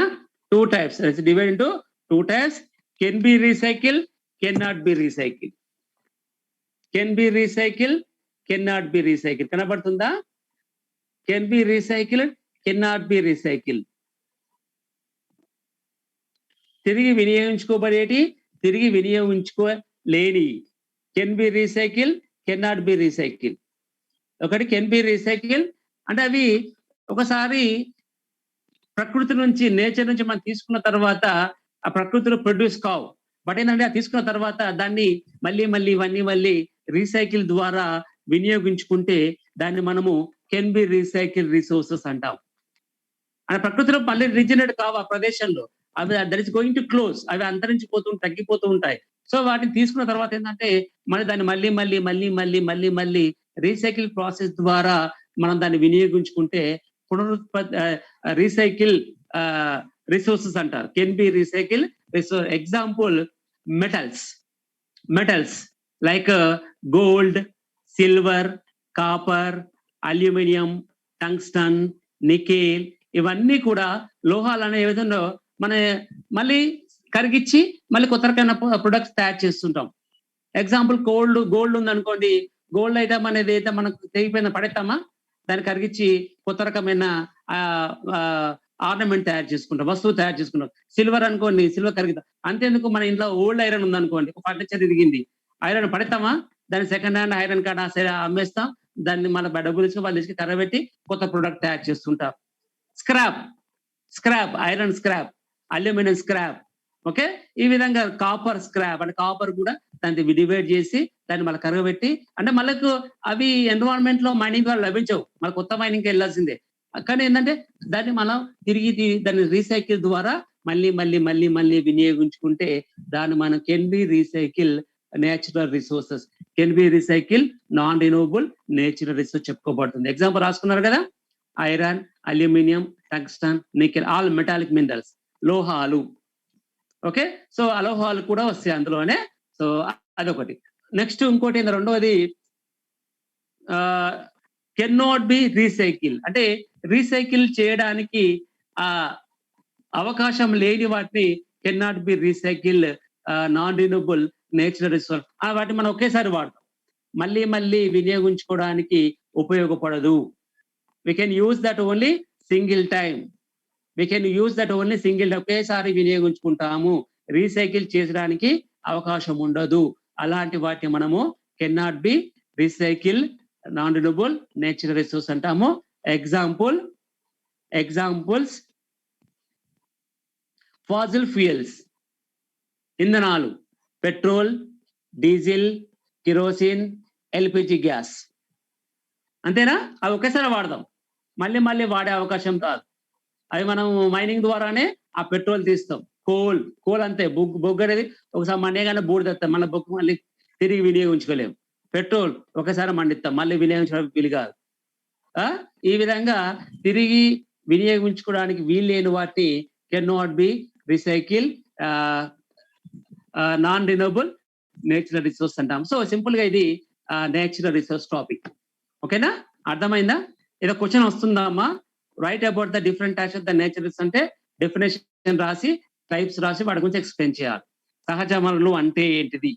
సో అక్కడ ఇంకో క్వశ్చన్ ఏంటంటే సహజ వనరులకు ప్రాముఖ్యత ఏంటిది అంటారు. అంటే మనకి ప్రస్తుతం మనం అన్ని వాడుకునేటన్నీ కూడా నిత్య జీవితంలో వాడుకునేవి కూడా సహజ వనరులే.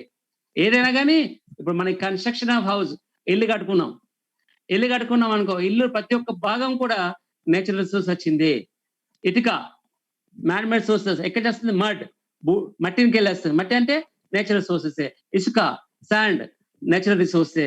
Water natural resources. Cement man made sources. But cement తయారు చేయాలంటే మనకేంటంటే gypsum and limestone 2 materials కావాలి. సిమెంట్ తయారంటే జిప్సమ్, లైమ్ స్టోన్ 2 కావాలి. అది ఎక్కడి నుంచి వస్తుంది? మినరల్స్ నుంచి వస్తుంటాయి. అదేవిధంగా iron man made sources. Iron రావాలంటే iron ore magnetite, hematite. Iron ore అనేది మ్యాగ్నటైట్, హేమటైట్ 2 మినరల్స్ నుంచి మనకు ఐరన్ తయారు చేస్తూ ఉంటారు. అంటే ప్రతి ఒక్క పార్ట్ కూడా అంతేకాక సున్నాలు వేస్తాం. సున్నం అనేది లైమ్ స్టోన్. లైమ్ స్టోన్ ఎక్కడి నుంచి వస్తుంది? మైనింగ్ ద్వారా వస్తుంది. అంతేనా? ఈ విధంగా ప్రతి ఒక్క భాగం కూడా ఏవైతే మనం వాడుతున్నామో అది నేచురల్ కింద వస్తుంది. Natural label. ఇప్పుడు మనం రాస్తున్నాం ఈ పేపర్. ఈ పేపర్ ఏంటమ్మా? Man made sources. ఇది తయారు చేయాలంటే ఏం కావాలి? పేపర్ పల్ప్ కావాలి. పేపర్ పల్ప్ అంటే ఏంటి? ఎక్కడి నుంచి వస్తుంది? అడవికి వెళ్ళి వస్తుంది. అంటే నేచురల్ సోర్సెస్ ఏనా? అంతేనా? ఇప్పుడు మనం ఈ పేపర్ వాడుతున్న పేపర్ మ్యాన్ మేడ్ సోర్సెస్. ఈ పేపర్ తయారాలంటే this should be from the forest. అడవికి వెళ్ళి చెట్లు నరకొచ్చి దాని పేపర్ పల్ప్ తయారు చేసి పేపర్ పల్ప్ వెళ్ళి మన పేపర్ తయారు చేస్తుంటారు. సింపుల్ అంతే ఇక. సో అది సహజ వనరుల యొక్క ప్రాబ్లం. ఇక ప్రస్తుత రోజుల్లో ఏమవుతుందంటే ఈ సహజ వనరులు అనేవి తగ్గిపోతున్నాయి. కొద్దిగా మనం విచ్చలవిడిగా దాన్ని వాడడం వల్ల ఏమవుతుందంటే అవి రోజు రోజుకు అవి వాటి యొక్క సంఖ్య అనేది తగ్గిపోతుంది. వాడి యొక్క విస్తీర్ణం అనేది తగ్గిపోతుంది మన పర్యావరణంలో. సో దాన్ని మనం భవిష్యత్ తరాలకు అందించడం కోసం ఏంటంటే ఈ సహజ వనరులని మనం పొదుపుగా వాడుకోవాలి, వాటిని కాపాడుకోవాలి. అంటే గాలిని కాపాడుకోవాలి. ఏ విధంగా కాపాడుకోవాలి? చెట్లను నాటడం ద్వారా, మొక్కలు నాటడం ద్వారా, అదేవిధంగా చెట్లు పెంచడం ద్వారా, చెట్లు కాపాడడం ద్వారా. ఫస్ట్ ఆఫ్ ఆల్ చెట్లు ఉన్న చెట్లను కాపాడుకుంటే చాలు. అది చెప్తా నెక్స్ట్ టాపిక్ అదే. సో వాటర్ అనేది వినియోగించుకో, వాటర్ అనేది వాడుకోవాలి. వాటర్ అనేది గిఫ్ట్ ఆఫ్ నేచర్. ఖచ్చితంగా మన ప్రకృతి నుంచే రావాలి. గాలిని ఆక్సిజన్ తయారు చేసుకోవచ్చు, కానీ నీటిని తయారు చేయలేము. సో సేవ్ ద వాటర్ అంటే ఏం చేయాలి? చెరువులను కాపాడుకోవాలి, నదులను కాపాడుకోవాలి. అదేవిధంగా గ్రౌండ్ వాటర్ డెవలప్ చేసుకోవాలి. అంటే ఇంకులు గుంతలు తవ్వడం ద్వారా గ్రౌండ్ వాటర్ డెవలప్ చేసుకొని నీటిని అనేది మనం భవిష్యత్ తరాలు అందించడం కోసం. నీరు లేకుండా మన జీవం లేదు కాబట్టి నీటిని కాపాడుకోవాలి. ఎక్కడి నుంచి? ఒకటి మిస్యూజ్కి వెళ్ళి కాపాడుకోవాలి, రెండోది పొల్యూషన్ నుంచి కాపాడుకోవాలి. కాలుష్యం, వాటర్ పొల్యూషన్ జరుగుతుంది కాబట్టి పొల్యూషన్ కాకుండా కాపాడుకోవాలి. సో నేలలు, అదేవిధంగా సాయిల్స్, సహజ వనరులు చెప్పుకున్నాం ఇందాక. మనకు తినే ఆహార పదార్థాలన్నీ కూడా మనకు నేలకి వెళ్ళే వస్తుంటాయి. అలాంటి నేలలు ఏమవుతున్నాయి? ప్రస్తుతం రియల్ ఎస్టేట్ కింద మనకు మార్పు చెందబడుతుంది. 100 ఎకరాలలో వాళ్ళు వెంచర్ చేసి రియల్ ఎస్టేట్ చేస్తున్నారు, మనం పోయి కొనేస్తున్నాం. సో ఏమవుతుంది? కొన్ని 100,000 ఎకరాల వ్యవసాయ భూములన్నీ కూడా అవి ప్లాట్ల కింద కన్వర్ట్ అవుతుంది. ప్లాట్ల కింద కన్వర్ట్ కావడం వల్ల ఆ 100 ఎకరాల పంట అనేది మనం కోల్పోతున్నాం. 100 ఎకరాల పంట కోల్పోతున్నాం. వాళ్ళ 100 ఎకరాల 100, 500 ఎకరాల 500 ఎకరాలు పంటను కోల్పోతున్నాం. పంటను కోల్పోవడం వల్ల మన ఆహారం కోల్పోతుంటాం. సో ఇదొకటి. అదేవిధంగా నీళ్ళను కాపాడుకోవాలి, వ్యవసాయ భూములను కాపాడుకోవాలి.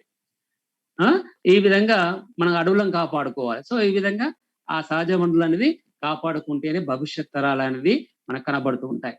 మన పూర్వీకులు మనకు ఒక రకమైన మంచి పర్యావరణాన్ని అందించారు. మన పూర్వీకులు ఒక మంచి పర్యావరణం మనకు అందించారు. ఆ పర్యావరణం కొంచెం మంచిగా వల్ల మనం ఈ విధంగా ఈ మాత్రమేనా ఉండదు. దీన్ని ఇంకా మంచి చేసి మన భవిష్యత్ తరాల వాళ్ళకు అందించాలి అనేది ఒక సబ్జెక్ట్ యొక్క ప్రాముఖ్యత. ఈ యొక్క సహజ వనరులు అనేది ఏంటంటే సహజ వనరులు అంటే ఏంటిది, వాటి యొక్క ప్రాముఖ్యత ఏంటి అనేది టాపిక్ చెప్పుకున్నాం. సో ఈ సహజ వనరులలో మా తర్వాత టాపిక్ అటవీ వనరులు. అటవీ వనరులు, ఫారెస్ట్ రిసోర్సెస్. ఇందులోనే మీకు ఫారెస్ట్ రిసోర్స్ ఉంటుంది, వాటర్ రిసోర్స్ ఉంటుంది, మినరల్ రిసోర్సెస్ ఉంటాయి. అదేవిధంగా ఎనర్జీ రిసోర్స్, ఖనిజ వనరులు, నీటి వనరులు, శక్తి వనరులు అనేది ఒక 5 టాపిక్స్ ఉన్నాయి. అందులో మొట్టమొదటి ఫారెస్ట్ రిసోర్సెస్, అటవీ వనరులు. ఓకేనా? అర్థమవుతుందా మంచిగా? ఓకేనా? డౌట్స్ ఏం లేవు కదమ్మా? ఓకే, కొంచెం తల ఊపండి. అవపడతారు అర్చన, అనురాధ మేడం, ఎవరో మౌనిక, తల ఊపండి. అర్థమవుతుందా? Okay, very good. Next topic అటవీ వనరులు. సో ఫస్ట్ అడవి అంటే ఏంటి? ప్రకృతి సిద్ధంగా ఏర్పడిన వృక్షాల సముదాయాన్ని అడవి అంటారు. ఓకే, ప్రకృతి సిద్ధంగా ఏర్పడిన వృక్షాల సముదాయాన్ని అడవి అంటారు. Okay, group of naturally occurring group of trees. English medium వాళ్ళు naturally occurring group of trees is called the forest. అంటే మన గ్రూప్ ఆఫ్ ట్రీస్ అంటారు చాలా మంది. గ్రూప్ ఆఫ్ ట్రీస్ అంటే ఇప్పుడు మనం ఒక వన విజ్ఞానికి వెళ్తాం, ఆ గ్రూప్ ఆఫ్ ట్రీస్ ఉంటాయి. Is it forest? No, it's not forest. Zoo park వెళ్తాం, అక్కడ చెట్ల సముదాయం ఉంటాయి. ఫారెస్టా? కాదు. ఒక తోటకి వెళ్దాం, మామిడి తోటకో లేకపోతే బత్తాయి తోటకో వెళ్దాం, అక్కడ అడవి వనరులు మనకు చెట్లు కనబడుతుంది, గ్రూప్ ఆఫ్ ట్రీస్ కనబడుతుంది. Is it forest? No, it's not forest. Forest అంటే ఏంటంటే ప్రకృతి సిద్ధంగా సహసిద్ధంగా ఏర్పడిన వృక్షాల సముదాయాన్నే అడవి అంటాము. అది నేచర్ రిసోర్సే. ఓకే, మన చేత డెవలప్ చేయబడ్డ కావు, ప్రకృతి సిద్ధంగా ఏర్పడిన వాటిని మనము అటవీ వనరులు అంటాము.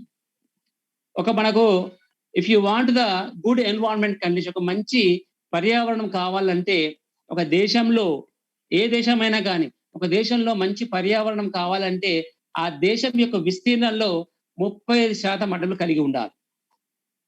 35%, 35% of forest should be there in that country of the total geographic area. అర్థమవుతుందా? ఒక దేశంలో మంచి పర్యావరణ ఎన్విరాన్మెంటల్ కండిషన్స్ అంటే మంచి పర్యావరణం ఉండాలంటే ఆ దేశ విస్తీర్ణంలో, భౌగోళిక విస్తీర్ణంలో, total area of the earth లో 35% ఆఫ్ ఫారెస్ట్ కంపల్సరీ ఉండాలి. 35% ఆఫ్ ఫారెస్ట్ ఉంటేనే ఆ ఒక దేశం అనేది, ఆ ప్రాంతం అనేది మనకు మంచి పర్యావరణం అనేది లభిస్తుంది. అంటే మనం దేశం ప్రకారం తీసుకున్నా, రాష్ట్ర ప్రకారం చూసుకున్నా, జిల్లా వారీగా చూసుకున్నా, ఆ జిల్లా విస్తీర్ణంలో 30% అడవి ఉండాలి, లేదా ఆ రాష్ట్ర విస్తీర్ణంలో 30% అడవి ఉంటేనే ఆ రాష్ట్రం అనేది పర్యావరణ పరంగా మంచిగా ఉంటుంది. బట్ ఇక్కడ మన ఇండియాలో ఇప్పుడు ఉన్న అటవీల యొక్క విస్తీర్ణము 21% ఓన్లీ. 21%. ప్రస్తుతం ఉన్న అడవి శాతం ఎంత అంటే 21%. ఇదివరకు 23 ఉండే, ఇప్పుడు 21కి అయిపోయింది. అంతేనా? ప్రతి సంవత్సరం ఏంటంటే అడవుల యొక్క విస్తీర్ణం తగ్గిపోతుంది. ప్రస్తుతం అడవి యొక్క విస్తీర్ణం ఎంత? 21% మన ఇండియాలో. మన ఇండియాలో అడవి యొక్క శాతం 21%. అంటే 21% ఉందంటే మన ఇండియాలో మంచి పర్యావరణ పరిస్థితులు ఉన్నట్టేనా? ఎన్విరాన్మెంట్ కండిషన్స్ లేవు. No, there is no condition. అందుకే ఈ pollutions, water pollution, air pollution, ఈ విధంగా స్ప్రెడింగ్ ఆఫ్ ద డిసీజ్ మనం చూస్తున్నాం. అంటే ఇప్పటికే దేశవ్యాప్తంగా, రాష్ట్ర వ్యాప్తంగా మొక్కలు నాటని అంటే ఎవరు నాటడం లేదు.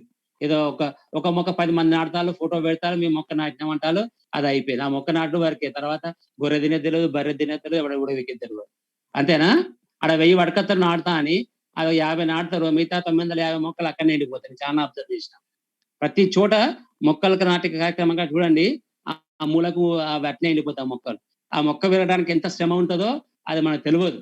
ఆ మొక్క నాటడం మంచి మట్టి, మంచి విత్తనము, దాని మంచి ఎరువు అయితేనే ఆ మొక్క అనేది నాటుకుంటుంది, పెరుగుతుంది. దాన్ని మనం సింపుల్ పట్టుకత్తం నాటుతా అని ఆ మూల పడతా ఎండిపోతుంది అంతే. సో 35% ఫారెస్ట్ ఉంటేనే మనకు మంచి ఎన్విరాన్మెంట్ కండిషన్స్. బట్ ఇక్కడ ప్రస్తుతము 21% ఉంది, 21, 22. సో కొన్ని బుక్స్ లో 23 ఉన్నాయి, అది పాత రికార్డు. ప్రస్తుతం 21% మాత్రమే ఉన్నాయి.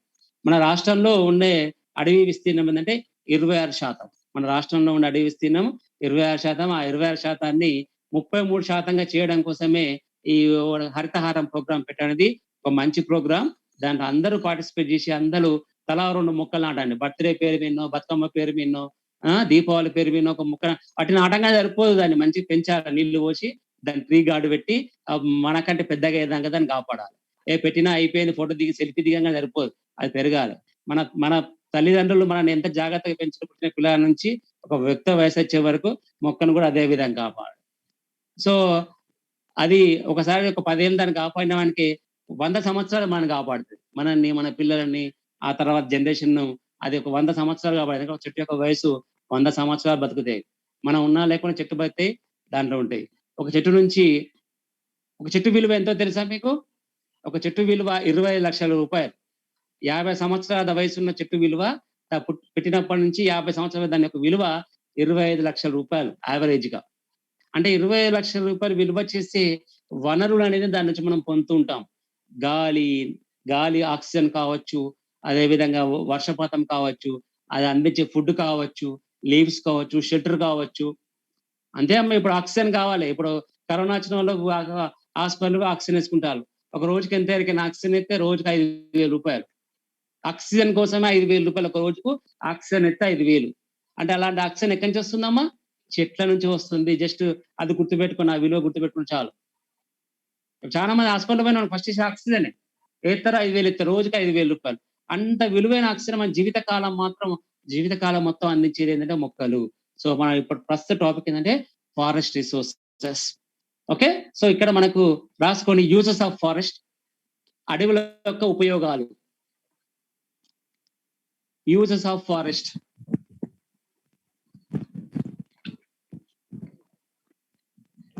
ఓకే, ఫస్ట్ వన్ 10 పాయింట్లు ఉంటాయి, అక్కడికి రాసుకోండి. They provide the oxygen for the biodiversity, అంటే ఆక్సిజన్ ఉత్పత్తి చేస్తూ ఉంటాయి. ఫస్ట్ బేసిక్ యూజ్ ఏంటంటే దే ప్రొవైడ్ ద ఆక్సిజన్. చిన్న మొక్క కూడా దాని చేతనక్కడ ఎంతో కొంత ఆక్సిజన్ రిలీజ్ చేస్తుండేది. చెట్లగా చిన్న మొక్క కూడా ఒక ఫీట్ ఎత్తున్న మొక్క కూడా ఎంతో కొంత ఆక్సిజన్ అనేది మన చుట్టూ ఉండే వేరే ఇతర కీటకాలకు అనేది ఉపయోగపడుతుంది. So they provide the oxygen, అంటే ఆక్సిజన్ మనకు కావాల్సిన ఆక్సిజన్ ఉత్పత్తి చేసి ఫస్ట్. రెండోది they remove the impurities from the atmosphere, అంటే వాతావరణాన్ని నీటిని శుద్ధి చేస్తుంది. రెండోది they remove the impurities from the atmosphere, వాతావరణాన్ని శుద్ధి చేస్తుంది. శుద్ధి చేయాలంటే రిమూవింగ్ అంటే కార్బన్ డైఆక్సైడ్ గ్రహించుకుంటే రెండో పాయింట్. అది గ్రహించుకోకుంటే వాతావరణంలో కార్బన్ డైఆక్సైడ్ పరిస్థితి పెరిగిపోతూ ఉంటుంది.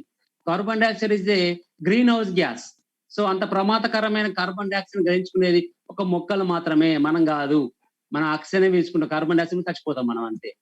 ఓకే, సో కార్బన్ డైఆక్సైడ్ అని గ్రహించుకుంటూ ఉంది రెండవది. మూడవది వర్షాలను పడడానికి అనుకూలమైన వాతావరణాన్ని అందిస్తూ ఉంటుంది. They are for the rainfall, వర్షం పడడానికి కావాల్సిన అనుకూలమైన వాతావరణాన్ని అందిస్తూ ఉంటాయి. They are for the rainfall. మనకు చిన్నప్పని తెలిసింది, ఎక్కడైతే అడవులు ఎక్కువ ఉంటాయో అక్కడ వర్షపాతం ఎక్కువగా ఉంటుంది, ఎక్కడైతే అడవులు తక్కువగా ఉంటాయో అక్కడ వర్షం. ఇప్పుడు అడవి ప్రాంతాల్లో కూడా వర్షం ఊక పడుతుంది, అడవి ప్రాంతాల్లో వర్షాలే పడాయి, ఎందుకంటే చెట్లు ఉండవు కాబట్టి. Simple logic. అడవి ప్రాంతం చెట్లు ఉంటే కూడా వర్షాలు పడాయి. సో అడవి ప్రాంతం చెట్లు ఎక్కువగా ఉంటాయి కాబట్టి అక్కడ వర్షం ఎక్కువ పడుతుంది, నీరు ఎక్కువగా లభిస్తుంది. Simple logic. ఎక్కడైతే అడవులు ఉంటాయో అక్కడ వర్షపాతం ఎక్కువగా ఉంటే నీటి వనరులు కూడా మనకు ఎక్కువగా ఉంటాయి. That is the third point. Next fourth point, they control the floods and land slides.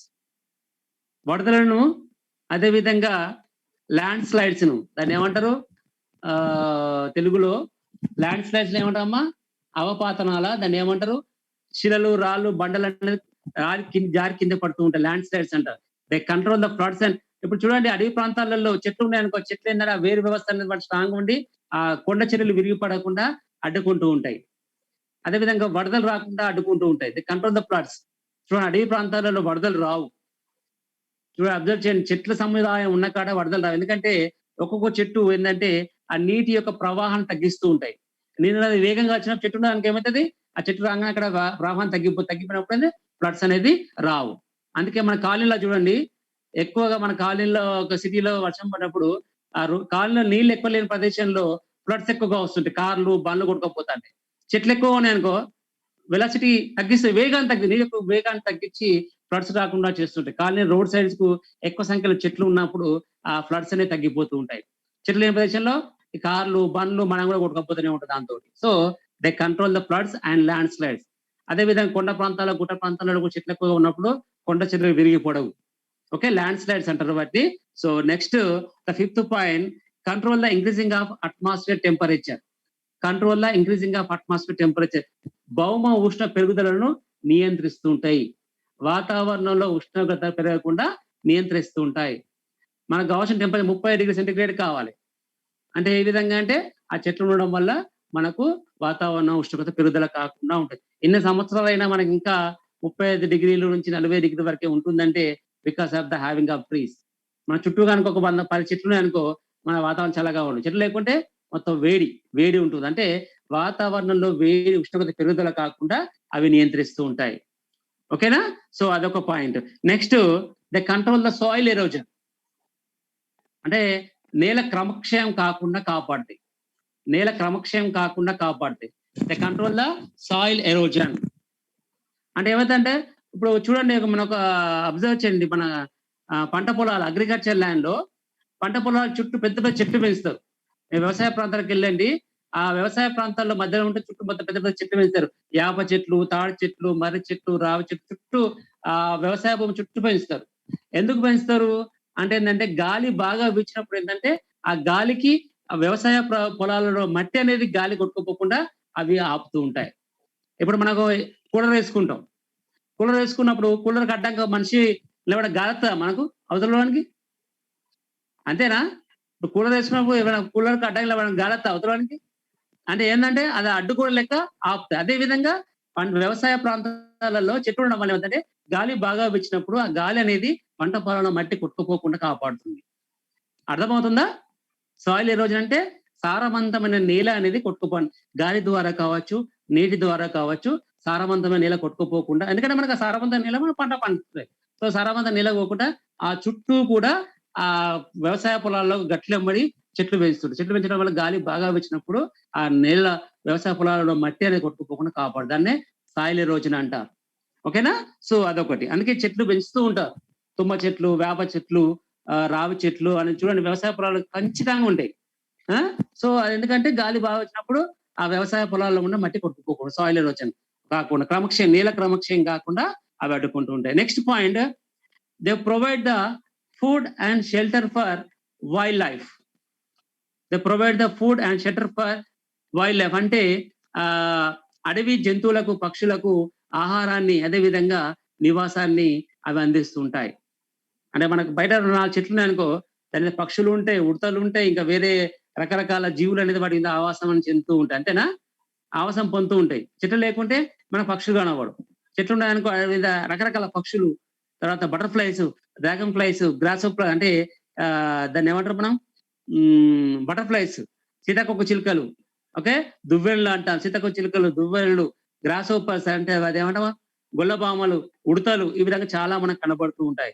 And they provide the food and shelter for the wild life. అడవి జంతువులకు మానవ కాకుండా ఇంకా వేరే రకరకాల జంతువులకు, పక్షులకు అది ఆవాసాన్ని, అదే విధంగా ఆహారాన్ని అవి అందిస్తూ ఉంటాయి. ఓకేనా?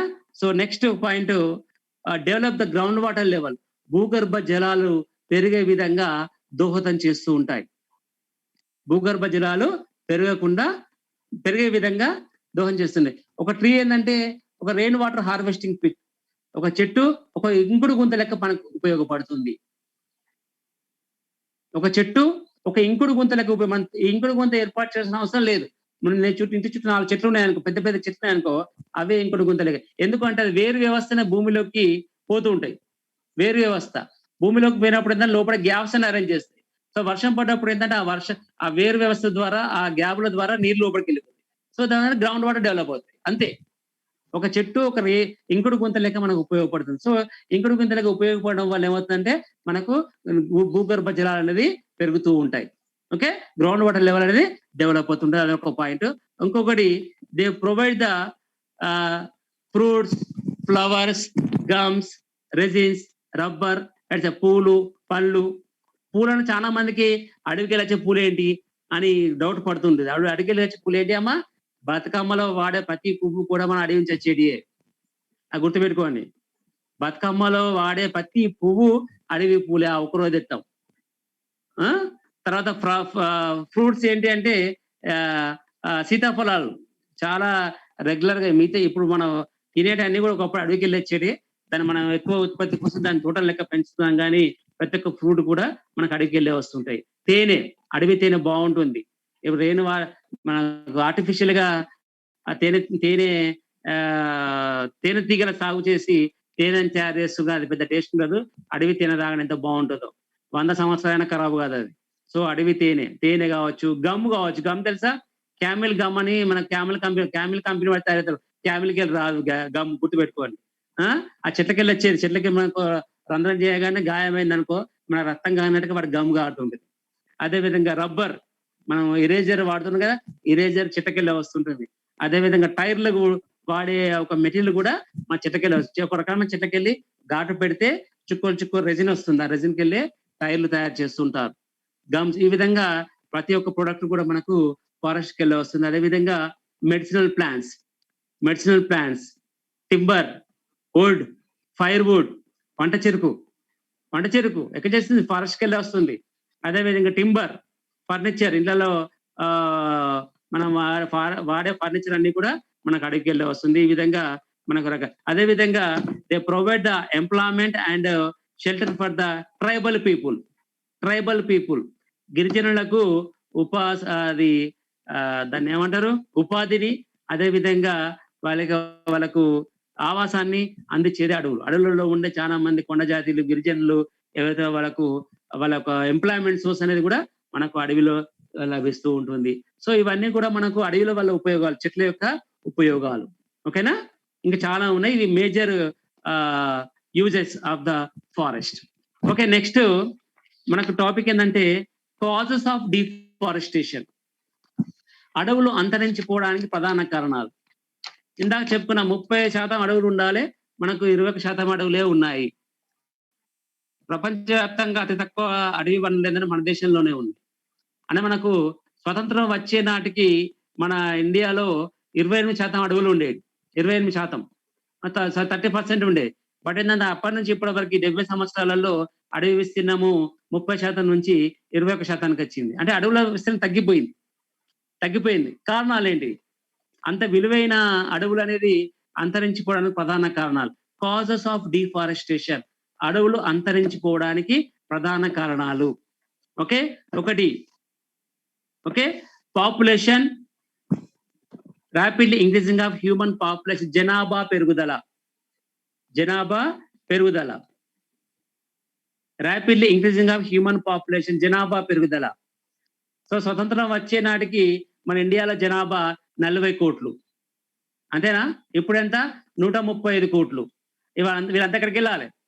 పాకిస్తాన్కా, అమెరికాకా, యూకేకా? ఇండియాలో ఉండాలనా?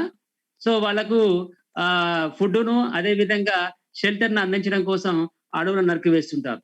జనాభా పెరిగిందని ఇండియా యొక్క విస్తీర్ణం పెరిగిందా? ఇండియా యొక్క విస్తీర్ణం పెరగలే, ఇంకా పైగా తగ్గిపోయింది విస్తీర్ణం.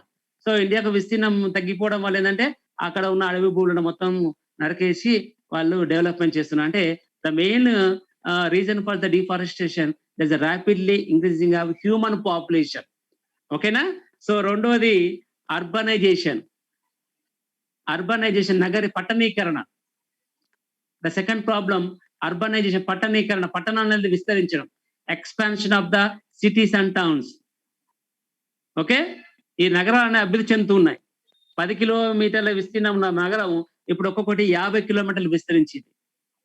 అంటే కొత్త కాలనీలు పెరుగుతున్నాయి. సో దానికి సంబంధం ఏంటి అంటే ఆ నగరం చుట్టూ ఉండేటి ఏంటి అంటే అడవులే. సో అడవులు నరికివేస్తారు, చదువులు చేసేసి ఆడ ఇల్లు కట్టేసుకుంటారు. మళ్ళీ ఇంటికి కావాల్సిన ఏంటిది ఫర్నిచర్. అంతేనా? ఒక ఇల్లు కట్టాలంటే అడవిలో ఒక 2 టేకు చెట్టు కూలిపోవాలి, అంతేనా? కరెక్టేనా? ఒక ఇల్లు కట్టాలంటే అడవిలో పెద్ద 2 టేకు చెట్లు కూలిపోతే ఆ టేకు చెట్టు కర్ర పట్టుకొచ్చి ఆ డోర్లకు, విండోలకు, ఫర్నిచర్ కు ఖచ్చితంగా ఇల్లు కట్టాలంటే ఫస్ట్ వాళ్ళు ఆలోచించేది కర్రకి రావాలి. పలానా అడవి పోదాంపా, పట్టుకొద్దాంపా అని చెప్పేసి పోతారు, చెట్లు కొడతారు, మాట్లాడుకుంటారు. అది పట్టుకొచ్చుకొని ఇంట్లో దర్వాజలు, కిటికీలు, వెంటిలేటర్లు అన్ని టేక్ కర్రతోటి, పెద్ద కర్రతోటి చేయించుకుంటారు, అంతేనా? సో ఈ అర్బనైజేషన్ వల్ల ఏంటంటే అడవులు అనేది అంతరించిపోతూ ఉంటాయి.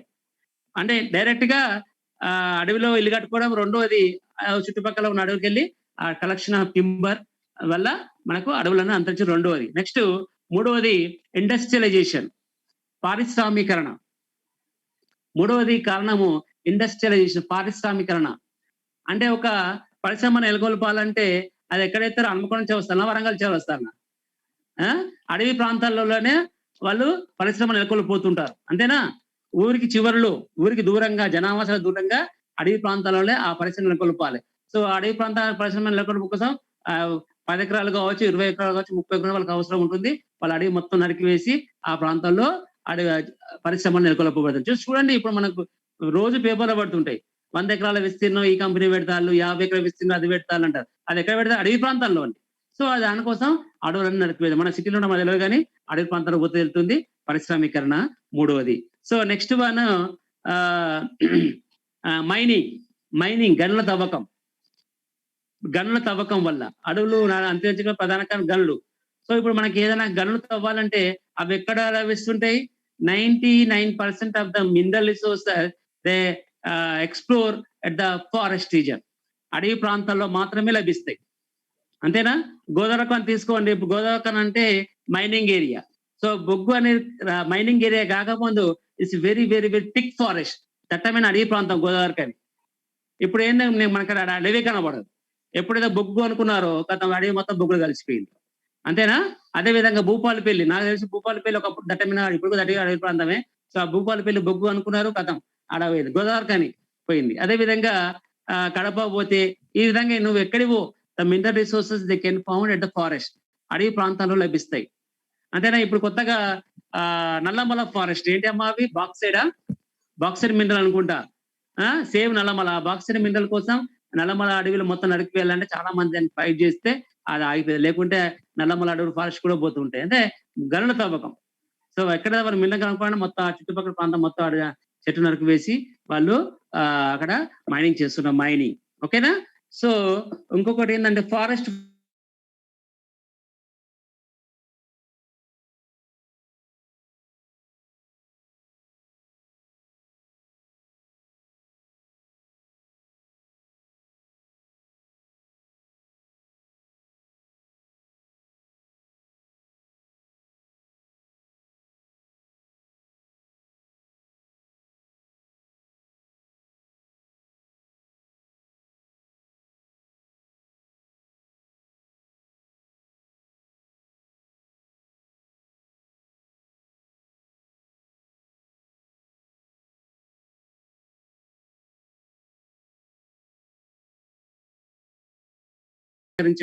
అటవీ ఉత్పత్తుల సేకరణ, అదేవిధంగా మందుల తయారీకి అంటే ఫార్మసికల్ మెడికల్ కంపెనీ వాళ్ళు పూల కోసం కేవలం చెట్టు యొక్క పూల కోసం చెట్లు నరికేస్తారు. కేవలం పూల కోసం, పండ్ల కోసం చెట్లు నరికేసి చెట్టు కింద పడ్డాక ఆ పూలు పండ్లు ఏరుకొని పోతారు. ఆ విధంగా ఉండడం వల్ల medicinal industry, collection of timber అంటే కలెక్షన్ ఆఫ్ ఫైర్ వుడ్, వంట చెరుకు కోసం. ఇప్పుడు మన ఇళ్లలో ఒక ఫంక్షన్ చేసిన, ఒక పెళ్లి చేసిన ఫంక్షన్ వల్ల గ్యాస్ స్టవ్ మీద వండుతారా 100 కిలోల బిర్యానీ? గ్యాస్ స్టవ్ మీద వండుతారా 100 కిలోల బిర్యానీ? కట్టెలపై పెట్టాలన్నా? కట్టెలపై అనేది కట్టెలు ఎక్కడి నుంచి వస్తాయి? అడవిలో చెట్లు కొట్టుకొచ్చి మనకు కర్ర వేసి వంట వండుతారు. ఆడ ఏంటంటే ఆ 2 చెట్లు మండినట్టే ఆ పొయ్యి కింద. అంతేనా? కట్టెలపై ఎత్తరా వేయరా మీరు? మరి ఊళ్ళలో విలేజ్లలో గ్యాస్ పైసలు ఎక్కువైతారని చెప్పేసి కట్టెలపై పెడతారు నీళ్ళ కోసం. ఆ కట్టెలు ఎక్కడి నుంచి వస్తే అడవికి వెళ్ళొస్తాయి. పట్టుకొస్తారు, ఫ్రీగా పట్టుకొస్తారు, పొయ్యిలో పెడతారు, కథ మండిస్తారు, అయిపోయి. అంతేనా? ఈ విధంగా మనకు చిన్నవి అవి, కానీ ఏంటంటే దట్ ఇంపాక్ట్ అనేది మనకు ఫారెస్ట్ మీద పడుతూ ఉంటాయి.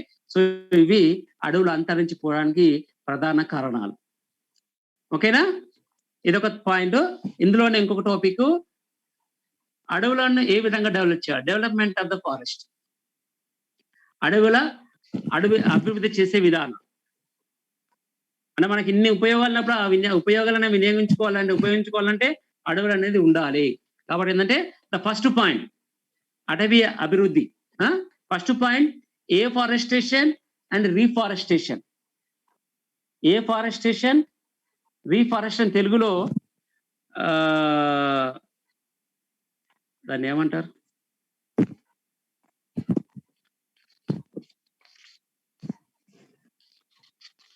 అటవీ వర్ధకం అట.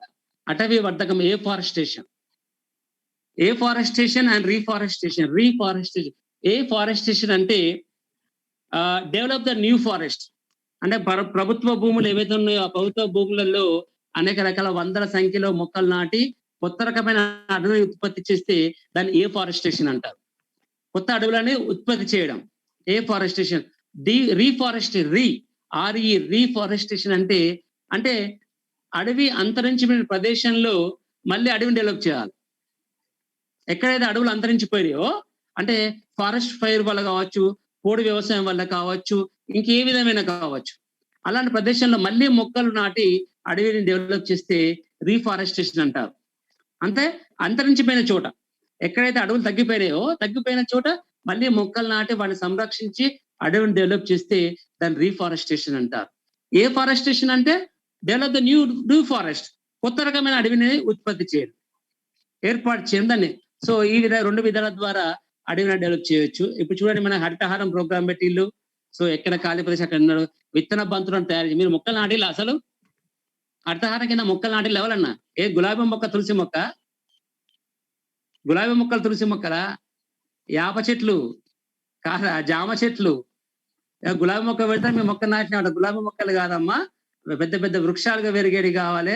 వేప చెట్లు, మర్రి చెట్లు, రావి చెట్లు, బాదాం చెట్లు ఇవి పెట్టాలి. తులసి మొక్క పెట్టి నీ మొక్క పెట్టినా, గులాబీ మొక్క పెట్టినా, మల్లె మొక్క పెట్టి మొక్కలు కాదు, మనకు చెట్లు పెట్టేది. ఓకేనా?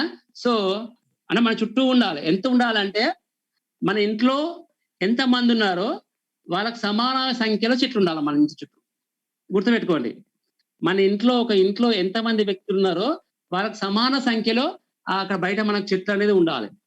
5 ఉంటాయి అనుకో, 5 చెట్లు ఉన్నాయి పెద్ద పెద్దవి.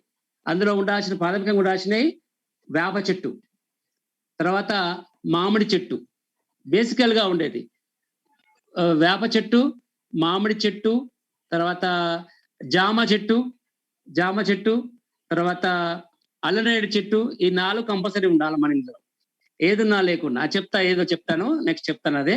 సో ఏఫారెస్టేషన్, రీఫారెస్టేషన్ ఒకటి. రెండోది control the forest fires by providing latest equipment to the fire fighters. అంటే మనకు అగ్నిమాపక దళానికి అత్యాధునికమైన పరికరాలను అందించడం ద్వారా అడవిలో ఏర్పడే అగ్ని ప్రమాదాలను నివారించాలి. ఓకే, అడవిలో జరిగే అగ్ని ప్రమాదాలు నివారించాలి. సో ఇప్పుడు మనకు అడవి ప్రాంతాల్లో ఏదైనా అగ్ని ప్రమాదం జరిగిన అక్కడ పోవడానికి వీలుండదు. ఇప్పుడు మనకి సిటీలో అంటున్నాం పోతుంది, ఫైర్ స్టేషన్ పోతుంది, ఫైర్ ట్యాంక్ పోతుంది, చల్లాడు. అదే అడవిలో పోతుందా? వాళ్ళకు 2 వీలర్ తప్ప నడుచుకుంటూ పోవాల్సిందే. సో ఏంటంటే అలాంటి ప్రదేశంలో ఏంటంటే అడవి ప్రాంతాల్లో అగ్ని ప్రమాదం సంభవించినప్పుడు దాన్ని నియంత్రించే విధానాన్ని టెక్నాలజీ డెవలప్ చేయాలి. అడవిలో జరిగే అగ్ని ప్రమాదాలు నివారించడం కోసం అత్యాధునికమైన టెక్నాలజీని వినియోగించి అడవిలో జరిగే అగ్ని ప్రమాదాలు నివారించాలి. అదొక రెండవది. నెక్స్ట్ మూడవది. ఓకే, మూడవది చాలా చాలా important. Use the plastic and iron furniture instead of wooden furniture. అంటే కలప ఫర్నిచర్ కు బదులు ప్లాస్టిక్, అదే విధంగా ఐరన్ ఫర్నిచర్ అనేది వినియోగించుకోవాలి. Okay, use plastic and iron furniture instead of wooden furniture. అంటే వుడెన్ ఫర్నిచర్ కు బదులు ప్లాస్టిక్, అదే విధంగా లోహాలతో తయారు చేసిన, ఐరన్ తో తయారు చేసిన ఫర్నిచర్ అనేది వాడాలి. సో దీన్ని వాడడం వల్ల ఏంటంటే ఇందాక చెప్పాను, ఒక ఇల్లు కట్టాలంటే ఒక 2 టేకు చెట్లు కూడా అనుకున్నాం. సో ఆ ఇంట్లో మొత్తం కర్ర ఫర్నిచర్ బదులు ఇనుప ఫర్నిచర్, అదే విధంగా ప్లాస్టిక్ ఫర్నిచర్ వాడితే మనము అడవులను సంరక్షించిన వాళ్ళం అవుతాం. ఇది ప్రధానంగా అడవులు అంతటి ప్రధాన కారణం ఏంటంటే ఈ వుడెన్ ఫర్నిచరే. సార్ ఇక్కడ కొంతమంది డౌట్ వస్తుంది, సార్ ప్లాస్టిక్ వాడద్దు అంటారు కదా, మీరేం సార్ ప్లాస్టిక్ ఫర్నిచర్ వాడమంటాను కొద్దిగా డౌట్ వస్తుంది. సో ఇక్కడ నేను avoid use of plastic carry bags. Plastic carry bags అంటే ఎన్నిసార్లు వాడుతున్నారమ్మా మీరు? ఒక్కసారి వాడితే బయట పడిస్తారు, అంతేనా? క్యారీ బ్యాగ్స్ తెస్తారు, అవతల పడేస్తారు. అదే ప్లాస్టిక్ ఫర్నిచర్ ఒకేసారి కూర్చొని లేచి పడతారా? ప్లాస్టిక్ చైర్ అనుకోవాలి, కూర్చొని లేచి అవతల పడతారు. అది ప్లాస్టిక్ చైరు ఎన్ని సంవత్సరాలు వాడతారు? దాన్ని ఇరిగేదాకా వాడతారు, అంతేనా? 2 సంవత్సరాలు కావచ్చు, 3 సంవత్సరాలు కావచ్చు, 4 సంవత్సరాలు ప్లాస్టిక్ చైర్ కొనుక్కున్నాం అంటే ఇరిగేదాకా వాడతారు. ఇరిగిన తర్వాత బయట పడతారా? దాన్ని ఏతారు? ఓల్డ్ ఐరన్ షాప్ మనకి 5 రూపాయలకో 10 రూపాయలకి ఇస్తారా? అంటే వేస్ట్ అవుతుందాడా? లేదు, సేవే. అంటే ఇక్కడ ప్లాస్టిక్ ఫర్నిచర్ అన్న, ప్లాస్టిక్ క్యారీ బ్యాగ్స్ అనలే. Avoid use of plastic carry bags అంటే సింగిల్ యూజ్ వాడేదాన్ని వాడకండి, ప్లాస్టిక్ ఫర్నిచర్ వాడండి. ఇప్పుడు చూడ మార్కెట్లోకి ఎన్నో ప్లాస్టిక్ ఫర్నిచర్ వచ్చినాయి. ఇంట్లో మనం 10 ప్లాస్టిక్ చైర్ తెచ్చుకుంటే దాన్ని ఫోల్డింగ్ చేసి పక్కన పెట్టచ్చు. అదే వుడెన్ ఫర్నిచర్ అంటే ఎంత కర్ర కావాలి? ఇప్పుడు కొన్ని కాలేజీలో చూడండి ఐరన్ చైర్స్ చేస్తున్నారు, అంతేనా? ఐరన్ చైర్, వుడెన్ చైర్ పాత కాలేజీలో చూడండి వుడెన్ చైర్, వుడెన్ ఫర్నిచర్ ఉంటాయి. ఎంత కర్ర కావాలి? అంటే ఎంత సేవ్. ఇప్పుడు చాలా మంది కిటికీలలో, అపార్ట్మెంట్లలో కిటికీలు అన్ని కూడా ఐరన్ పెడుతున్నారు. ఓకే, ఈ విధంగా ఐరన్ పెట్టడం వల్ల ఏంటంటే మన అడవులను సంరక్షించడం, వాళ్ళు ప్రత్యక్షంగా పరోక్షంగా అడవులను కాపాడిన వాళ్ళం, చెట్లను కాపాడిన వాళ్ళు. అదే పెద్ద పెద్ద కాలేజీలకు, అపార్ట్మెంట్లకు, బిల్డింగ్లకు వుడెన్ ఫర్నిచర్ పెడితే ఏమైందంటే ఎంత కర్ర కావాలి? జస్ట్ ఇమాజిన్, మనం ఎట్లాగో మొక్క పెంచి దాన్ని పెరిగేదాకా ఆగి వాడవు, ఉన్నదాన్ని కొనుక్కొచ్చుకుంటాం. కాబట్టి ఏంటంటే అది ఫారెస్ట్ మీద ఉపయోగపడుతుంది. So use plastic and iron furniture instead of the wooden furniture. ఇక్కడ ఇంకొక వుడెన్ ఫర్నిచర్ బదులు ఐరన్, ప్లాస్టిక్ వాడడం వల్ల ఇంకో బెనిఫిట్ ఏంటంటే there is chance to recycle, అంతేనా? ఇప్పుడు ప్లాస్టిక్ ఇరిగిన దానికి ఏమవుతుంది?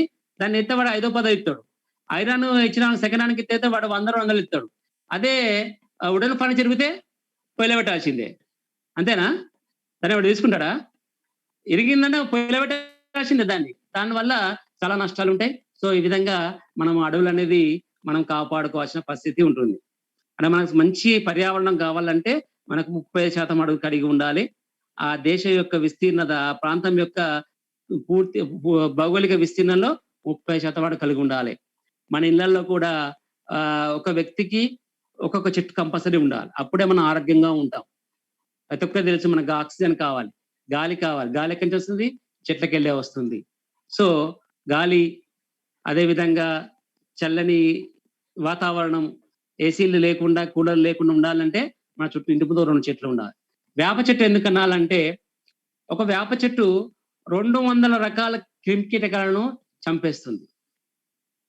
ప్రతి ఇంటి ముందు ఒక వేప చెట్టు కంపల్సరీ ఉండాలి. వేప చెట్టు కంపల్సరీ, ఎందుకంటే ఒక వేప చెట్టు నుంచి ఫెర్టిలైజర్ కంపెనీ వాళ్ళు 200 రకాల పెస్టిసైడ్ తయారు చేస్తారు. 200 రకాల పెస్టిసైడ్స్ ఒక వేప చెట్టు నుంచి. గుర్తుంచుకోవాలి, ఒక వేప చెట్టు నుంచి 200 రకాల పెస్టిసైడ్ తయారు చేస్తారు. అంటే ఒక వేప చెట్టు ఇంటి ముందు ఉండడం వల్ల ఎన్ని రకాల బ్యాక్టీరియా వరకు చనిపోతే వచ్చి అర్థం చేసుకోండి. మన ఇంటి ముందు ఒక పెద్ద వేప చెట్టు ఉండడం వల్ల ఎన్ని రకాల బ్యాక్టీరియా, మన చుట్టూ కొన్ని కోట్ల సంఖ్యలో బ్యాక్టీరియా వైరస్ ఉంటాయి. చాలా ప్రమాదకరమైన బ్యాక్టీరియా వైరస్, అవన్నీ చంపేస్తుంటాయి. ఇప్పుడు అంతేందుకమ్మా, చిన్న ఎగ్జాంపుల్, వేప చెట్టు చికెన్ పాక్స్ అమ్మోరు తల్లి కాస్తే ఏం చేస్తారమ్మా? Simple treatment. దానికి ఏ ఇంజక్షన్లు, ఏ గోళీలు, వేపాకు. అంతేనా? గంటకు మించి ఉదాహరణ అనేది నేను చెప్పలేను ఇక. అంతేనా? వేపాకు ట్రీట్మెంట్ అంటే వేపాకులో ఎంత గొప్ప ప్యాథోజన్ కంట్రోల్ చేసే రోగకారక జీవన చంపే గుణం ఉందో. జస్ట్ అదే ఇంటి ముందు ఉన్నాం అనుకో, గాలత్త జాల ఆ వాసనకే చుట్టుపక్కల ఉన్న బ్యాక్టీరియా, దోమలు చచ్చిపోతాయి. మనకు అవపడే దోమలు, మనిషికి ప్రధాన శత్రువు ఏంటి? దోమే. అంతేనా? ఎవరు భయపడక దోమ భయపడతారు. దోమలు బ్యాట్ వేసుకుంటాం, నెట్ కట్టుకుంటాం, ఆల్అవుట్లు పెట్టుకుంటాం, కాయలు కాలుతాం, నానా తంటలు పడతా అంటాం. దేనికి భయపడం? ఒక దోమ భయపడతాం. అంతేనా? ఏ రోగం వస్తుంది అంతేనా? అలాంటి మస్కిటోస్ కంట్రోల్ చేసేటి కంటికి కనబడేటికి ఏమున్నాయి? ఓకే, క్లాస్ అయిపోయిన టైం అయినట్టున్నది. 3:15 అవుతుంది. Okay, thank you. Any doubts? Recording stopped. No, sir. క్లియరా? Clear, sir. ఇంగ్లీష్ మీడియం వాళ్ళు Clear, sir. ఓకేనా? నో ప్రాబ్లం కదా? No problem, sir. మనం నెక్స్ట్ క్లాస్ లో ఇంకో టాపిక్ చెప్పుకుందాం. ఓకేనా? Yes, sir. Thank you very much. అందరూ కూడా వేప మొక్కలు నాటండి, మామిడి మొక్కలు నాటండి. Okay, right. Thank you very much. Okay, sir. Thank you, sir. Okay, bye. Thank you, sir. Thank you, sir.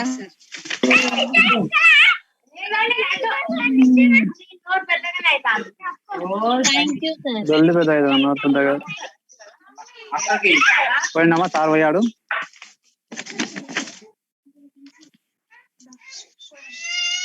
అల్లరి చేయకులే, తిడుతుంది. ఒక్క నిమిషం. సరే.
So dear students,